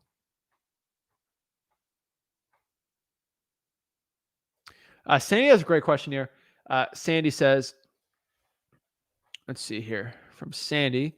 She says, are we able to watch these lives again? Of course you can. It's all on YouTube, absolutely for free. Make sure you like the video and subscribe. Guys, you're watching this. I got a ton of people still on here. I mean, I'm telling you, the more people that hop on here, guys, if we get more people on these lives, I'm just going to be longer, and I'm going to stay longer and help more people out. I can tell you. That's what I'm trying to do. That is the goal. So let's see what other questions we got on here, and see if I can pop any more up, because I'm trying to help the people. That is the goal. That is the goal here. So let's see how many likes we got. See if we can pump these likes up even more. Oh my gosh. Woo. That's a ton of likes, guys. I want to see the likes. Maybe you can double them. Not double. Guys, look at your like button right now. If it's not hit it. I'm trying to help the people out. I'm telling you, we're doing it all for free. What's your Facebook? It's Zach Ginn. Let's see. I have a deal. I need a contract. Hotakiki. I don't know if I'm saying the name right. says you don't have a deal then if you don't have the contract. Check the description of the contracts, purchase and sale agreement, and assignment of contract. Freewholesaling.com has all of it. Telling you, has all of it. Do you see how it pops? It went from 70 views live to like 100 right now because everyone just started liking the video. Guys, I'm telling you, that's how we get more people on. So you guys, when I get more people on, the more you like this video, the more you subscribe, the more questions get asked. I stay on longer, which is more value for you. The more questions that get asked, guys and gals, the more they'll ask questions. They're like, I never even thought about asking that question. And then I'll go answer that question. And you'd be like, wow, that's a lot. That was a very valuable question from that person that person just asked. That's amazing.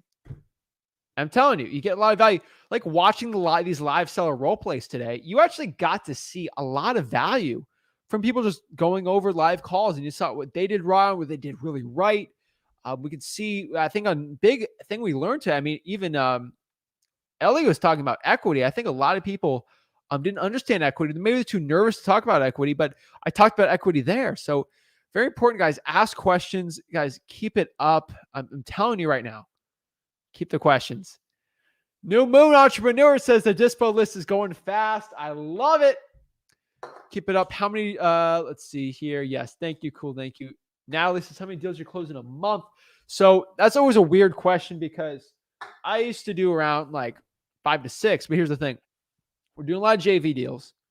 We're doing a lot of virtual wholesaling deals. So I'll keep it around 10 to 12 if you mix and match them all. Some of these deals are $40,000, $50,000, $60,000.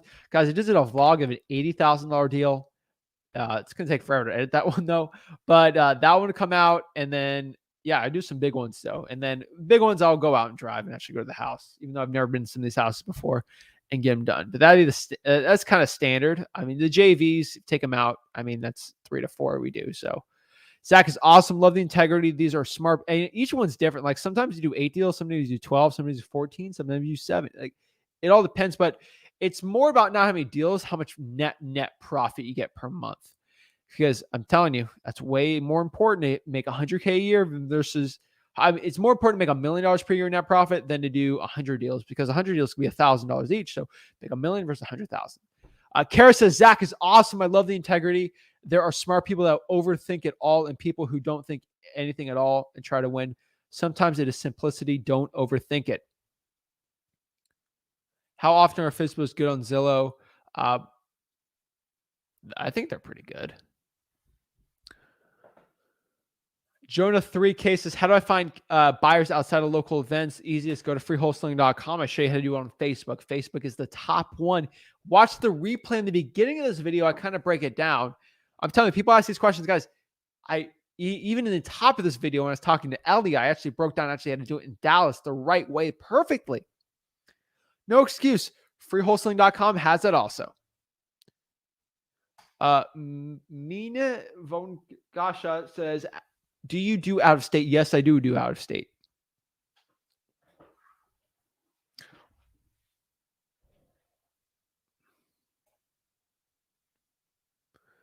Juan has a great point here. Juan's always on here, always helping provide value. So appreciate you, Juan. Zach Nash, that's great about what's great about PropStream is that the availability to get an email is PropStream is that you have an availability to get an email. You get to get an email the instant a property fits your criteria. When having to pull new properties, there's many more out there, of course.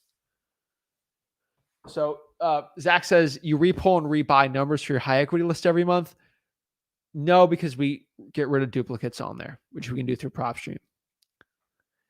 Zach, do you do deals in what? No, I do not do deals in West Virginia, but I know it's an area where some property values are actually going down. A lot of them are going up, but yeah. Apart from Google Voice, what's another dial that you use? Not that is 111. Google Voice, or even your own phone number, a burner phone, call rail, but you got to pay for call rail, so it depends.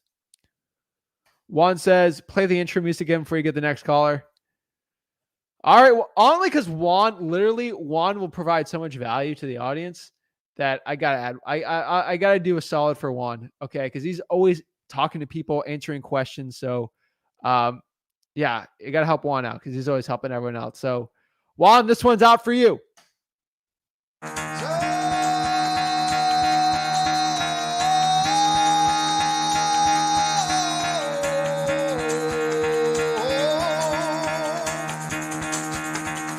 Get the fuck out of bed, bitch. Go.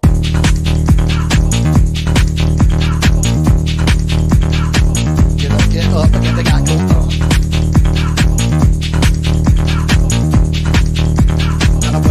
Time to wake up, bitch. Get up.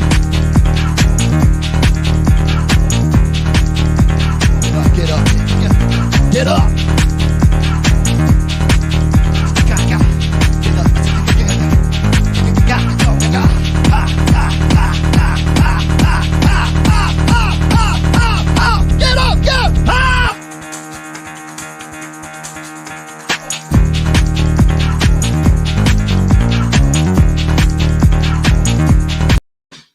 Juan asked for it. He got it.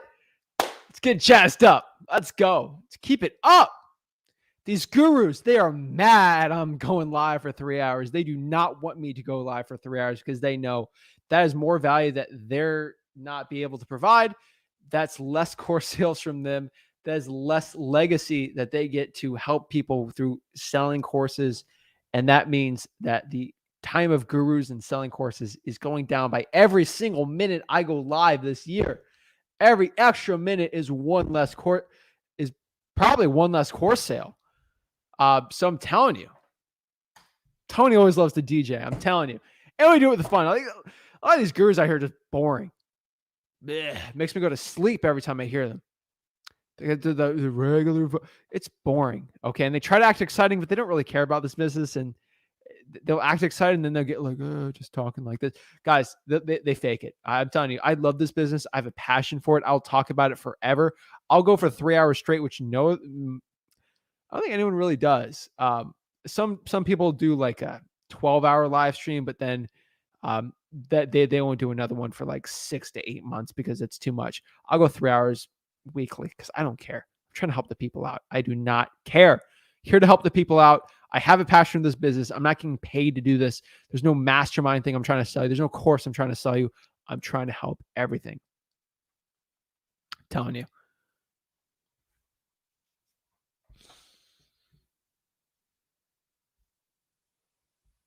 Let's see.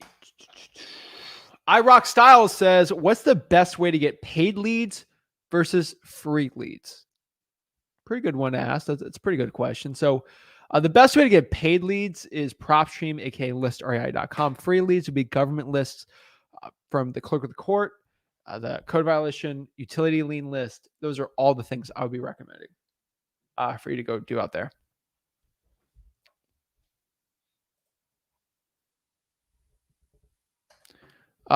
Go to my freewholesaling.com on the bottom here. Freewholesaling.com has the PropStream guide. It'll show you exactly how to do all this. List Automator is part of them. Yes. Gurus, they're sad. This is very sad for them. I'm telling you. Let's see. Do you repull the... I'll repull, not every week for some of them, but I'll get them emailed probably monthly. I'm telling you. Oh, fire. I appreciate it. Thank you guys so much.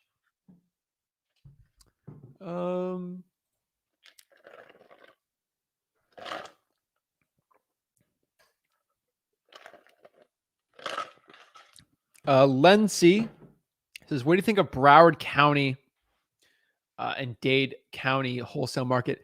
It's a tougher. I would probably try Palm Beach, but driving for dollars is probably the best over there. That's honestly what I'd say. I think those would probably be the best markets out of there. But yeah, that's kind of what I'm saying.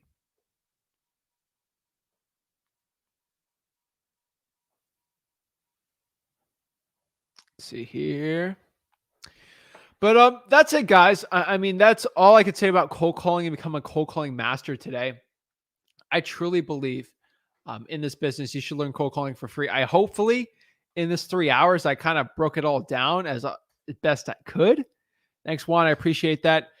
I hopefully I did. I mean, I don't know what else I can do, guys. If you want more than 3 hours, you got to go to freewholesaling.com. That's where I have hundreds of hours of content. It's the Netflix of wholesaling, I would say. Even though we're own thing for it. That's probably where I go. I appreciate you guys spending the evening with me here.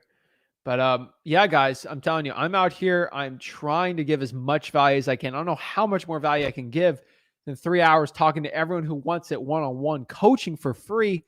Guys, do me a favor. Like this video. Look at that like button right now. Do you see that like button? If it's not clicked, click it, please. Smash that like button. Look at that subscribe button. I know I tell everyone to subscribe, and everyone's like, oh, I've subscribed.